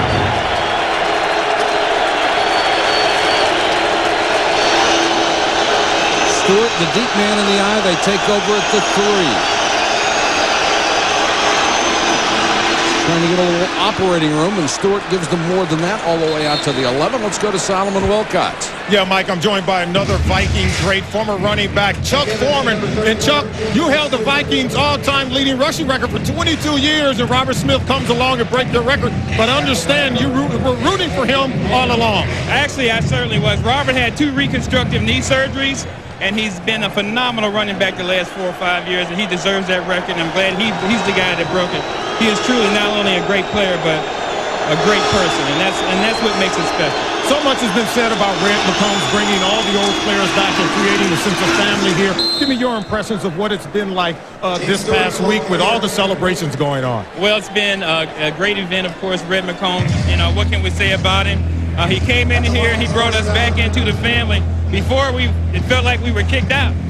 But now we're back in, and he understands the history of the Vikings. He understands my teammates over here and myself. We're a part of the tradition. And to bring that back to give us the honors that he gave us today, I think is truly tells us what kind of a man he is. All right, Chuck. Well, thanks for joining us. Let's go back up to you, Mike. All right, Solomon, thanks very much. And Stewart, again, runs into his own man and gets it up to the 18-yard line. And it goes to show you what a guy like Red McCombs can do. A true gentleman, a man that comes in here and buys his football team, gives them what they need to have, and just changes the atmosphere totally. I know, and we've talked a lot about what Red's team has done in the Vikings and Dennis Green, what he's done as a coach. But I'll tell you, the Detroit Lions are showing a lot of mettle. They're making plays. They haven't allowed the Vikings to get any big plays in this game other than on the kick return. They're coming out of the end zone now, putting some first downs together. They're doing it without their starting quarterback, Charlie Batch, who re-injured his ribs. Starting Case at the helm, and Case completes this one to Morton, and Morton will have a first down up the 27-yard line. ESPN Sunday Night Football at 8:30 Eastern, featuring the NFL's oldest and most storied rivalry. Brett Favre and the Green Bay Packers head to Soldier Field to battle rookie sensation Brian Urlacher and the Chicago Bears. Coverage starts at 7:30 with prime time. First and 10. Well, it's got to be a small group. And did you have them in English class? Yes, I did. You were in a class with them.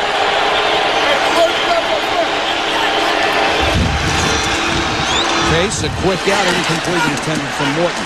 One of the things Detroit's been doing this whole night, and we got the Chris Carter thing going, and all the 40th anniversary team back here.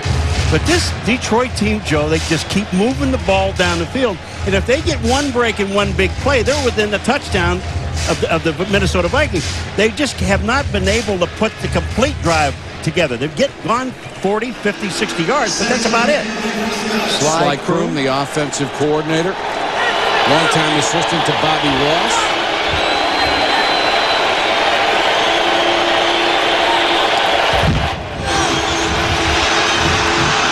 Stoney Case cut down at the 31. Speaking of owners, William Clay Ford of the Lions said something very nice this week. He said, if Bobby Ross is sitting at home watching the game, I hope he feels like he's still part of this, because he is. I thought that was a very classy thing for Mr. Ford to say. Signed Gary Moeller to a 3-year contract. The Lions on third down have been brutal. 1 for 7. I think this right now they face 3rd and 6. And I think this is where Herman Moore, Herman Moore can be like a Chris Carter for this offense. You got to give him a chance to make the play for you. 4-man rush. Case has the completion. Johnny Morton makes the catch up at the 49. There's a marker down on the play. Back at the line of scrimmage. Motion. It's going to be an illegal shift, so they finally hit on a 3rd down, only their 2nd tonight, and it comes back. Illegal shift on the offensive team. Number 86 was going in motion as a defender was going down. 5-yard penalty. Still 3rd down. I don't think he meant the defender going down. I think he meant an offensive lineman going down. That's David Sloan, the tight end. I don't know what a defender would have to do with it, but just a little misstep there. It's all in the terminology, Mike. Yes, it is. Now it's 3rd and 11 for the Lions. Under a minute to go, 3rd quarter.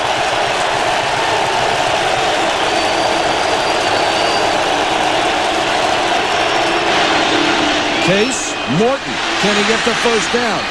Lost the ball. Now they're going to say it's down. There's no fumble. Larry Foster made the catch, struggles for extra yardage, but can't get there. Nearly lost the football. Quite an effort by the rookie out of LSU. Again, comes up just a little bit short, trying to work for the extra yards. Thibodeau comes up, makes the hit on him. Now, if I'm the Vikings, I'm going to throw that little red flag out, or I'm going to hit the buzzer. They did. I'm going to do something to let them know we'd like to take a look at that. From the initial replay, I thought his knee was down when the ball came loose. But it's worth a shot, because this could certainly turn the game around. Not only is it worth a shot, but it's going to be overturned, and I do believe the Vikings will get possession of the ball.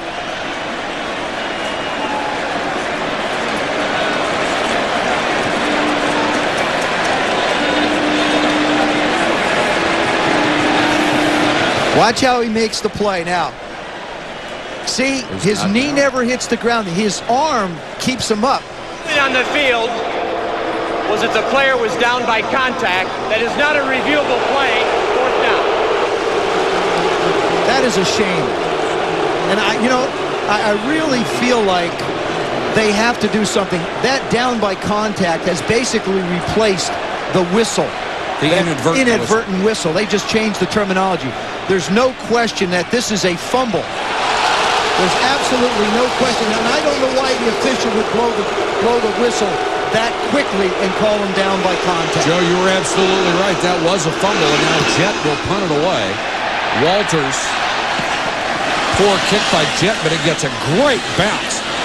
Somehow it stayed in bounds a long time. So the Lions get a break on the no call on the fumble, and then they get a break on a 56-yard punt, but the Vikings still lead it. Physically was Dan Patrick and Steve Levy standing by with SportsCenter. Can the Saints deal with success? The other top stories of the day. They'll be along after our broadcast. Robert Smith, great cutback up to the 20. There's a marker down back at the 12-yard line. in the area usually reserved for holding, and that's what it will be. So Smith loses a big carry. David Dixon, number 71, held hands up in disgust. Holding. Offense number 71. Half the distance to the goal. Repeat, first down. So the Vikings will be in an even bigger hole when we start the fourth quarter from the Metrodome. Back after this.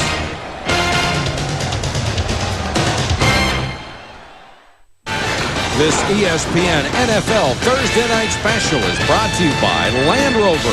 Come see what a Land Rover is made of. In the Twin Cities of Minneapolis, St. Paul under the Metrodome. Well, in that third quarter, the Minnesota Vikings, 11 plays is all they had. 3 passes, 1 was intercepted, and 8 runs. They have become very conservative. Culpepper under pressure. Intercepted. Picked off by Alan Aldridge. The second turnover, the second pick for Dante Culpepper. Sometimes all you see is the interception, but you don't see the effort of Tracy Stroggins making him do that.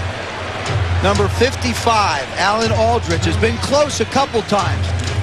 There he is. You're going to see him go back into coverage, and Dante's going to get grabbed just as he tries to get rid of it. Stroggins comes in hanging all over him. Nice catch.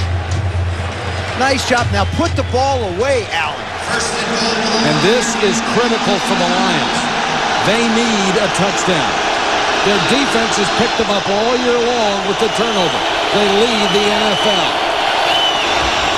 Play action by Case. Inside the 5. Got away from Robert Griffith, but not John Randall. Good decision. They went with the play action, tried to sell it. One receiver route. Doesn't get a chance to feel like he can let it go and then pulls it down. There's the play action. Johnny Morton in the middle, trying to hook back up. Really bracketed, and Stoney does a good job. Now who else has he got? Maybe James Stewart. Can you throw it back across your body? Don't do it. Good decision.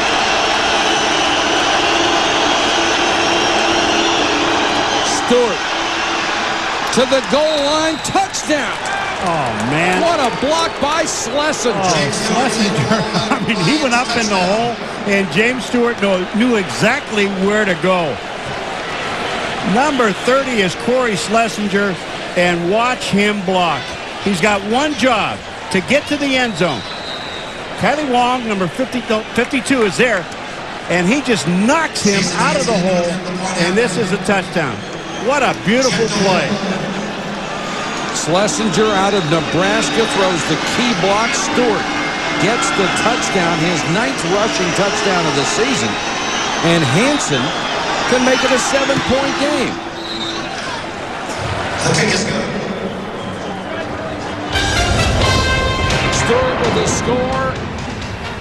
The Lions are back in it, and Tracy Stroggins was one of the guys who set it up with his rush.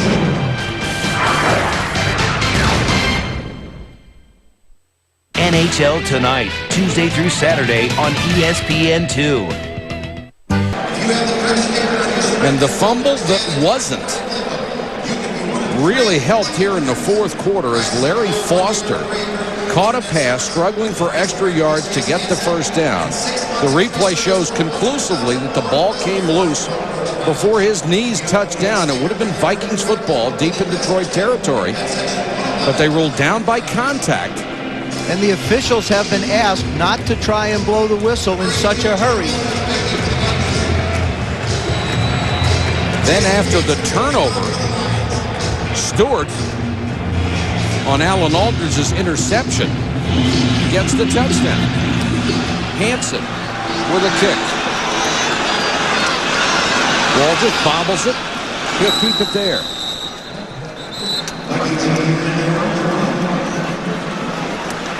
So the Vikings, who have seemingly dominated this game from the very start and had the huge celebration for Carter's 1,000th catch, are in a game. Minnesota Vikings need a win tonight to become the first NFL team to clinch a playoff spot. It is now problematic. Their second turnover of the ballgame has let the Lions back in, and it's only a 7-point game. You know, everybody got caught up in Chris Carter getting 1,000 catches. He got 1,001, and they haven't thrown the ball to him since he caught that one. I think you better go back to Chris Carter. And when you look at the Detroit Lions and how they won 8 games before tonight, they've done it scoring touchdowns on short fields. When they've had the opportunity, they put it in. They did it against the Giants. We saw it again on Thanksgiving Day. This has been the way the Giants have played, a full 60 minutes of football. Excuse me, the Lions have played. Let's see how the Vikings can respond now that they have been challenged here in the fourth quarter. 13:52 to go in the ballgame. Culpepper wants to throw on first down. Has it batted down in his face by Porsche. Robert Porsche having an impact here in the second half. Robert Porsche getting Corey Stringer to back up a little bit, using the bull rush. Then when he knows he can't get there, jumps up in the air. I really believe the Vikings have to have one major thing happen. They've got to get Chris Carter involved back in this game, and they've got to try and make a big play with Randy Moss.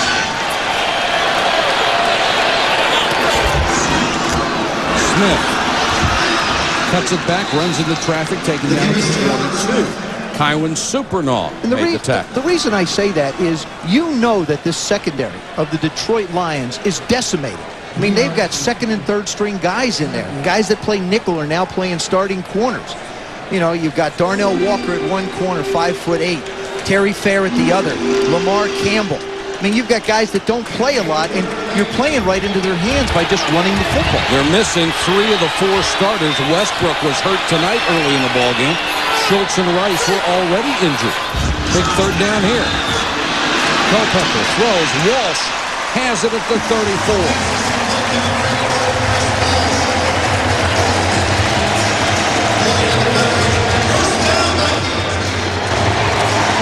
Young quarterbacks tend to lock into receivers, but not this one.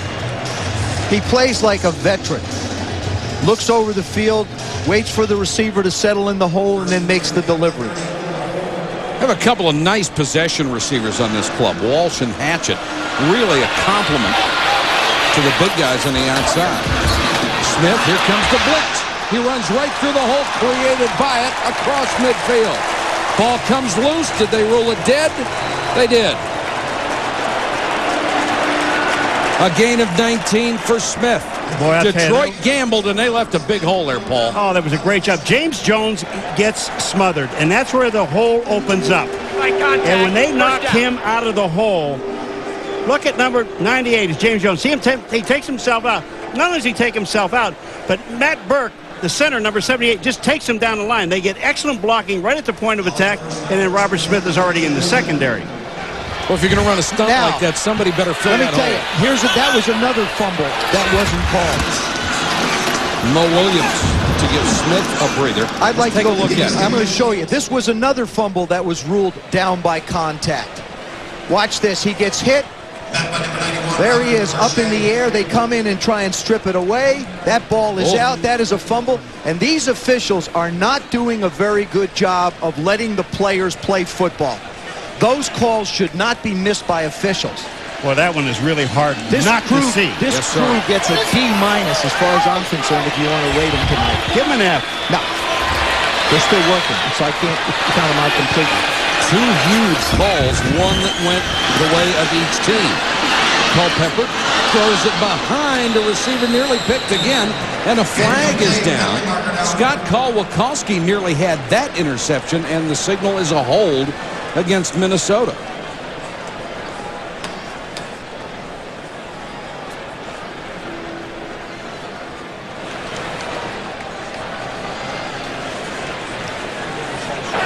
Holding, offense, number 63, 10-yard penalty, still second down. Corbin Lucina, number 63. Shake his head no. Yes, Corbin. Yes. Narity. All right, look at it. Here's the guy that throws the flag. Corbin Lucina, number 63. On writing a screen, you think this isn't holding? Look at his arms around his neck. That's James Jones. And he's the guy that threw the flag. I guess you do see that. And Sherm Lewis told me yesterday, the offensive coordinator of the Vikings, he said one of the problems we've had all year is converting first downs after we have been penalized. They're in that situation now. 2nd and 19. 4 wide receivers on the field.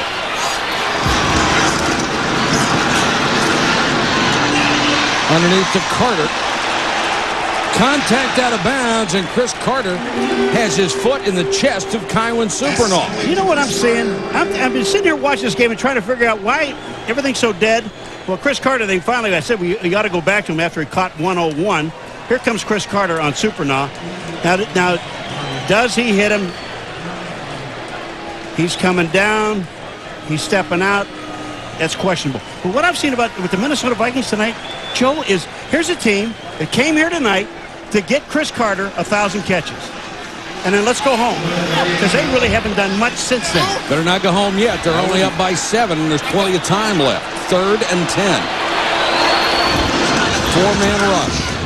Plenty of time for Culpepper. Now he throws underneath. That's going to be way shy of a first down. Mo Williams made the catch out of the backfield. We said it before, the 1,000th catch for Chris Carter was such an emotional play, not only for Chris Carter, but for the team and the fans here in this building. It was a tremendous celebration. Yes, New Orleans can deal with success. Jim Haslett will have it no other way. Stewart. Running room for Stewart to the 19-yard line. Kylie Wong and Ed McDaniel combined on the tackle. This football team, the Lions, offensively have only scored 1 touchdown when they've started inside their own 20. Keep in mind, the league average is 6. Well, they need one right here. This drive started at the 12. Someone forgot to tell the Detroit Lions that they have a lot of people hurt. He hasn't registered with them yet. Gary Moeller still working on his undefeated streak. Has got some work to do yet. Stewart caught in the backfield. Tony Williams. He is a very quick defensive tackle at 285. And they got somebody down on the field, and that's Tony Williams. He's down. But you talk about quick. James Stewart, number 34, is going to try to get to the outside. Watch number 94 come through, break the block, and make the tackle. Beat Tony Semple. Williams out of Memphis has had a tendency to wear down late in ball games because of his weight. 3rd and 5. Cedric Irvin is in. Case. Now he scrambles.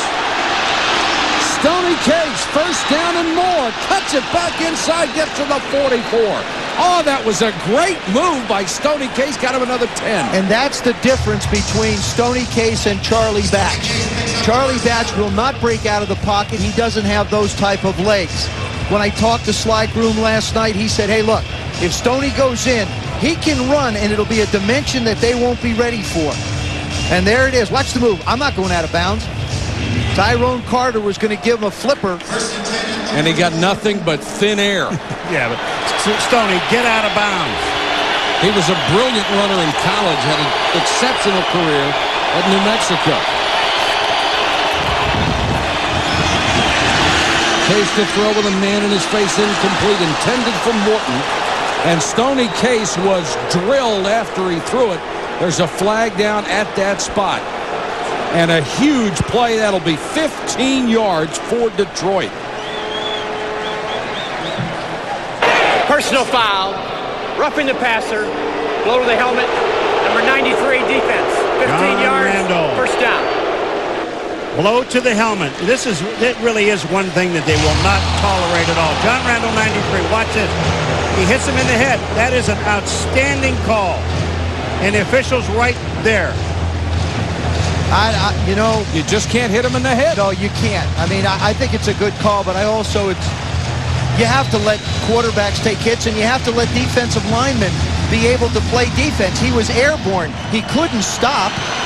Yeah, but I'm not a fan of the rule, but you can't hit him in the head. I agree. I totally agree with that one, but I still think there's some latitude there that an official has to give a defensive lineman.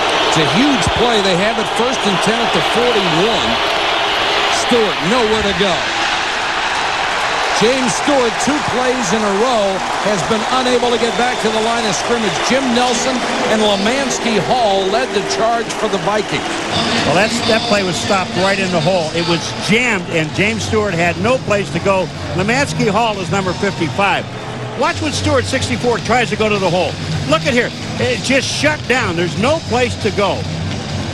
Well, Tony Wong, 52, was the guy who was sitting in the hole. Excuse me, Joe. And then Lemansky Hall and others just make the play. That is just terrific. And Tony Simple, number 62, the left guard, has not done a very good job on the last two running plays.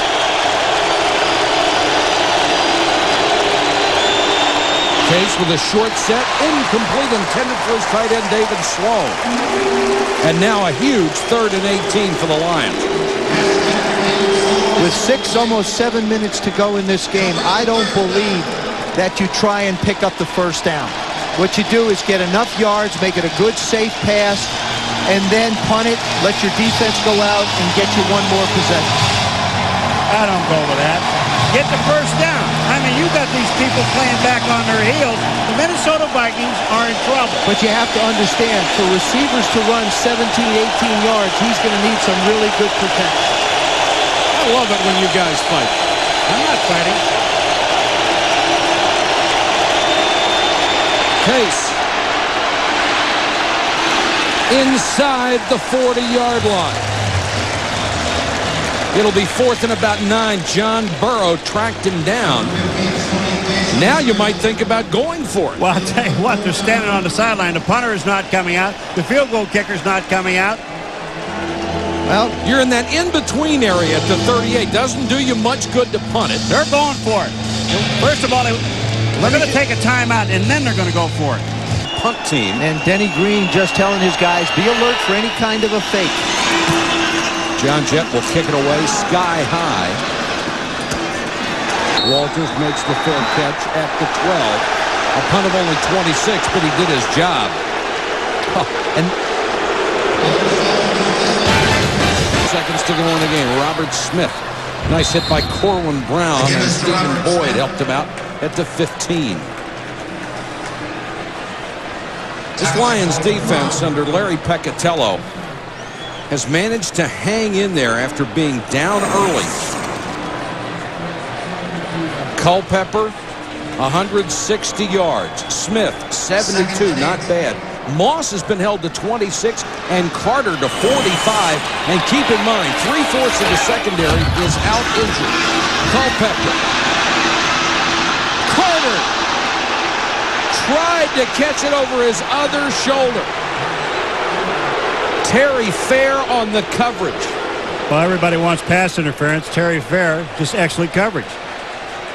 They've let him do a lot of contact. We saw it before in a Randy Moss deep pass. Fair comes out, trying to reach for the ball. I think that's an excellent defensive play and a good call by the official.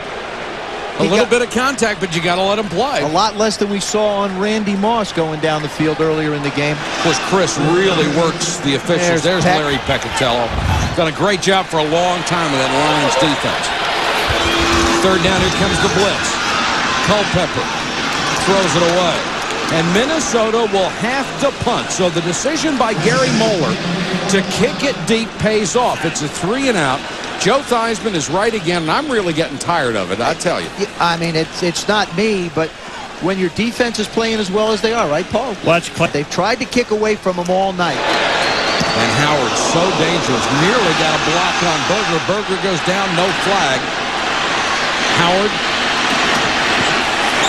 can't get out of the way of special teams. They drag him down. Mo Williams with a great job on coverage from their own 38. Stewart breaks the tackle. James Stewart, 1st down at midfield. Well, you got to hand it to the Lions. It looked like they were dead to the world. They have just...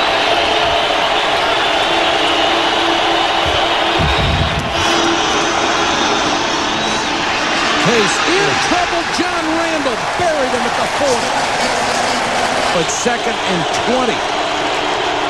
Flanker screen. Desmond Howard back to the original line of scrimmage. It'll be 3rd and 10. His first catch of the night. Stoney Case had to get rid of it in a hurry. Sacked by Sawyer. Oh.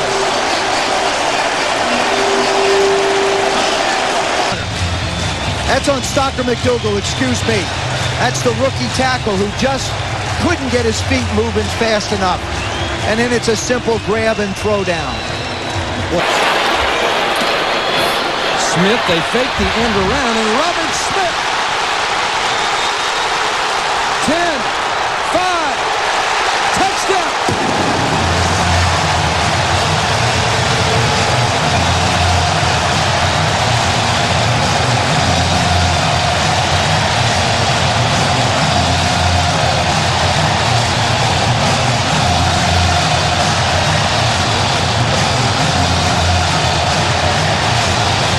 That's the backbreaker, 43 yards for Robert Smith, his second touchdown, and he has 115 for the night. Joe, almost 3 hours ago we said the big play, the Minnesota Vikings, and here it is. This is the way the Minnesota Vikings have been able to beat people. One big play. Gary Anderson for the point after. Watch Robert Smith. They fake up the end around to Moss, and then Carter. I mean, Robert Smith, just take a look at what he does. Stretch it out, and you want to know how fast he is? That's how fast he is. Yeah, but we talk about Chris Carter's ability to catch. Watch when Robert Smith breaks back. Look who throws the block out front. That's Chris Carter throwing it on Kewin Supernaw, excuse me. Everything Chris Carter. Viking fan. Desmond Howard deep to return. Great kick from Mitch Berger. Minute warning, their only chances to stop the clock. Stoney Case. Underneath to Cedric Urban for 9. And what the Lions need to do is they're going to need more than just nickel and dimes. They're going to have to get 1 or 2 passes in here of 15 yards or more to be able to eat up some of this real estate. You joined us late. Charlie Batch was hurt early, re-injured his ribs. Case has been on ever since. Urban, another pass underneath out to the 38. Tackled by Kenny Wright. Switch sides. It takes time. It takes too much time. Line up now in the same formation. Sloan, the big tight end, gets to midfield. That will take us to 2 minutes. In the first catch. Case with plenty of time. Johnny Morton got it. Now they say he bobbled it. Incomplete at the 3. Their most dangerous receiver. He goes up to make a play on the ball. Well, you know, I mean, if he'd have been knocked out of bounds, all right, it would have been different. He goes up. Does he have both feet when he comes down? 1, 2. He's got possession. Yes, he does. That should be a catch. That should be a catch. He doesn't come down with both feet in bounds. But he has possession of it with his left and then his right. I believe he does. No, he does not. Okay. Hit as he throws, complete anyway to Foster. The issue this year, of course, is control. Do you have it in your possession, in control when you come down? There is the director of officiating who visited us earlier tonight, Jerry Seaman. If you have possession in bounds and then go out of bounds and have the ball bounce away, 2 feet in.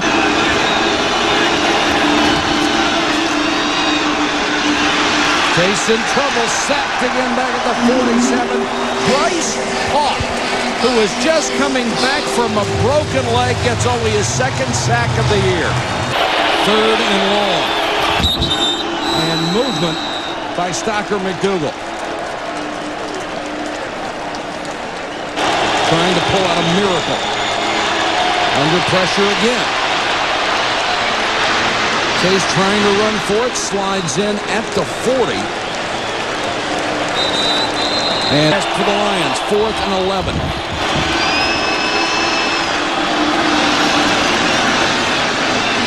Caught! Touchdown, Larry Foster!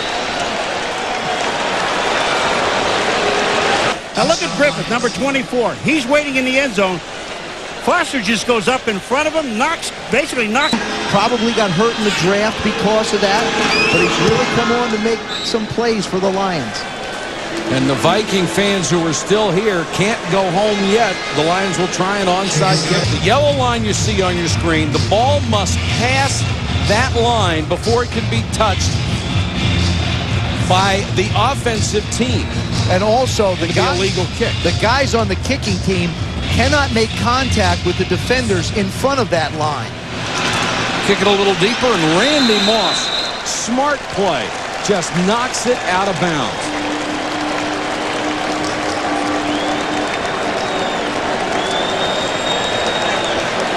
The Minnesota Vikings, with that heads-up play by Moss, who didn't bother to try to catch it and make a play, made the smart play instead, will win their 11th game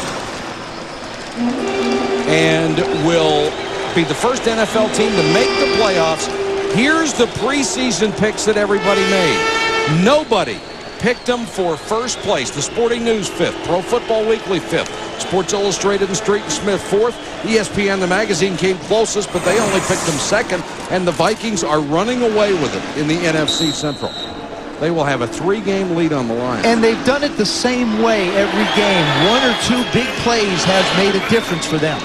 A lot different than that 98 team that just rolled up a lot of points on people.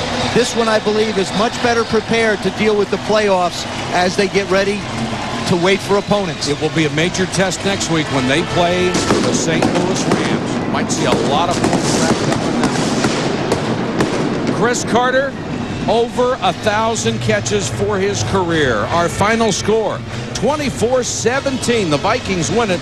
SportsCenter is next with all the news, scores, and highlights. For our entire ESPN, understand his journey. The road to 1,000 catches was anything but smooth. With the help of family and friends, Carter faced his demons and defeated them. He may have worked tirelessly to become a better player, but he worked even harder to become a better man.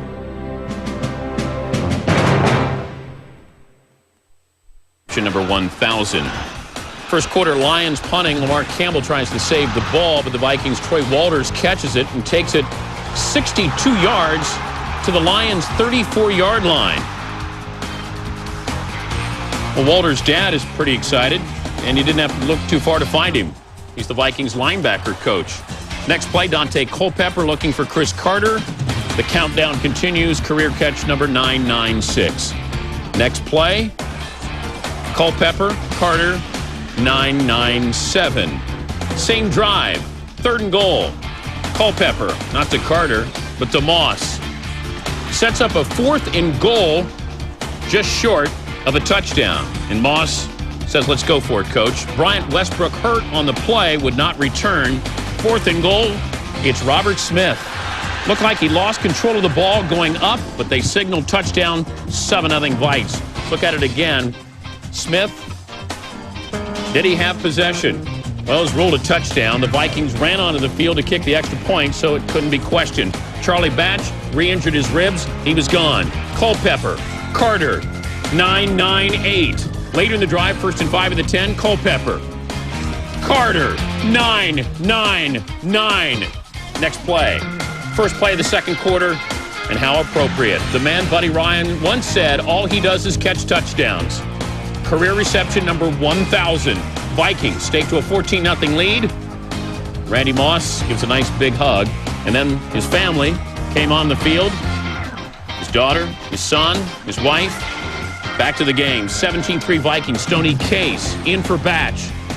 To Larry Foster. Kaylee Wong will pick up the fumble, but the ball was ruled dead. You look at it again, I'll tell you why. Foster clearly fumbles the ball, but because Foster was ruled down by contact, the play is not reversible, and Denny Green is not pleased. After a Lions punt, Vikings deep in their own territory. Culpepper picked off by Alan Aldridge. Takes it back to the Vikings' 10-yard line. Culpepper, 2 interceptions on the evening. The ensuing possession for the Lions, it's James Stewart. And suddenly we have a ball game. Lions down 17-10. Same score late in the 4th quarter, under 5 minutes to play. And Stoney Case, who had plenty of company in the backfield all night long. It's John Randall's turn. 3 plays later, it's 4th and 10.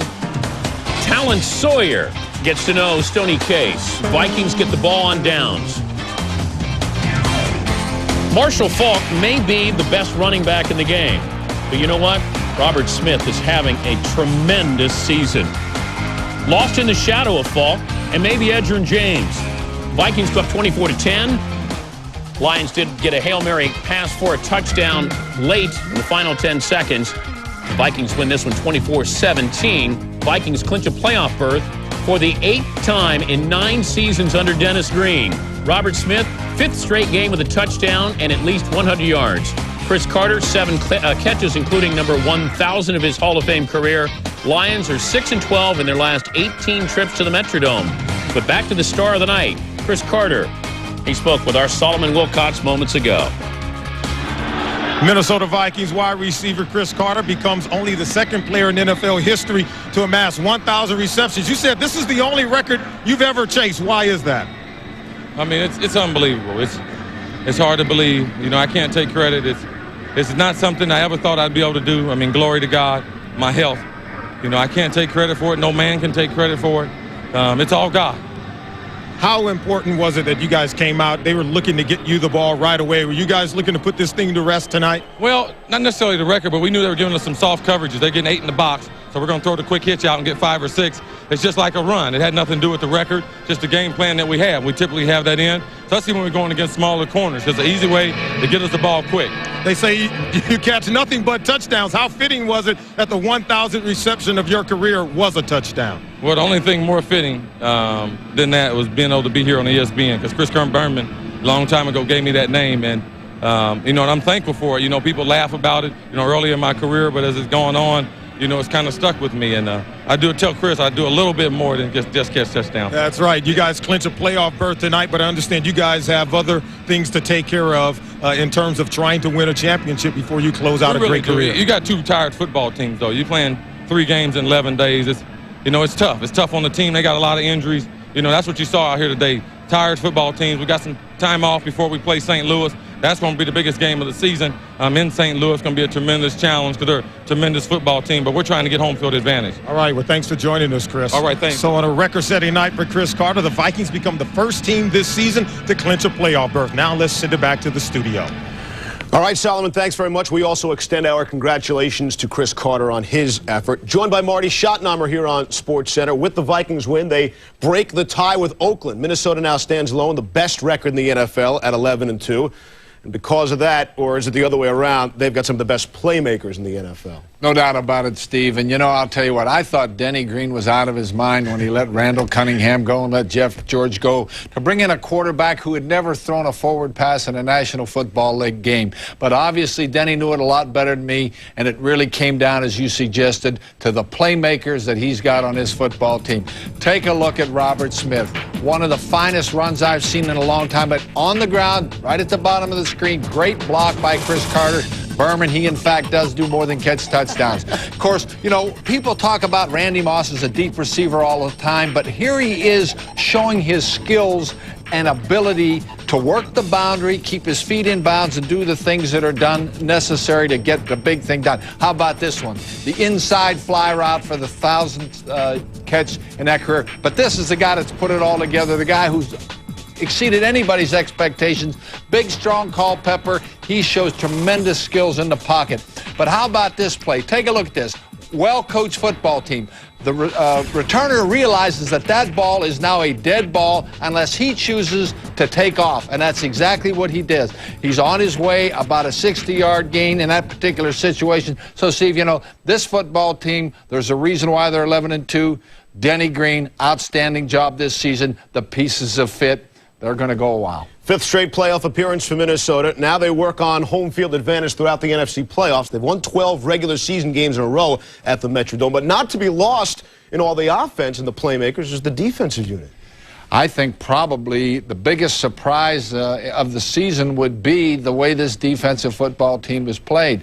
You know, I had them ranked like the 4th best football team in that division, but watch here, John Randall making the big sack. Game still only a 7-point differential, but how about Sawyer coming off the edge, reaching around, making the sack, and of course, ultimately, I think you're going to have to play good defense in the National Football League this year, and Minnesota's defense far better than I expected they'd be, Steve. All right, the Lions suffer their first loss so far under Gary Moeller, also their first loss on a Thursday so far this season. Dan, we send it back to you. Pucks now, and if Eric Lindros was watching last night, he might have changed his mind about wanting to play for the Maple Leafs. Toronto blew a 5-0 third-period lead on home ice last night, spoiling a career night for Ty Domi, who had 3 points, and now has scored one more goal than superstar captain Matt Sundin. Sundin, who's rumored to be involved in a possible trade for Lindros, was on ice for the last 4 goals against, and last night's overtime loss to the Blues. So off that devastating loss, the Leafs were on Long Island. Yannick Perota, Sergei Berezin, the windup and the shot off Roman Hamrlik's stick, and by Wade Flaherty score the goal to tie it at 2. It's 4-3 in the third. Matt Sundin, the big bomb goes off of Domi and in. Sundin and Domi getting hot at the right time to tie it at 4. Later in the third, out in front, Steve Thomas the chance. Matt Sundin on the rebound by Flaherty. 7th of the year for Big Mats. 5-4 Leafs. They add the empty netter. Leafs win their 5th straight at Nassau Coliseum. Is that Domi or Yager who scored 6 goals in the last 5 games? Ty, the sniper, has 8 goals now on the season. Toronto had just 1 shot on goal in the first period, and Domi had it. To Carolina for the Hurricanes and the Flyers. Paul Maurice and the Canes can pull their record to 500 with a win. Ronnie Francis, great pass. Sammy Kapanen right in front. Roman Czechmanek complains, and Kapanen says deal with it. Although the replay shows Kapanen turns his skate, deflects the puck into the net. May have been a kick, but ruled a goal. Kapanen's 5th, Carolina up 1-0. Former Hurricane Keith Primo. Great move at the blue line. David Tanabe hustles back to poke it away. Primo and the Flyers denied. Hurricanes win this one by a 2-0 count. Flyers have dropped 3 of their last 4. In their last 7 wins, the Hurricanes have given up just 4 goals, outscoring the opposition 18-4, including 3 shutouts. Wild in the Coyotes' second period was scoreless. Scramble in front.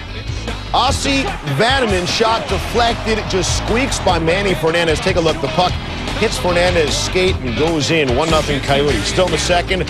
Wild power play. 3-on-1. You rarely see that. And the stop by Robert Esch.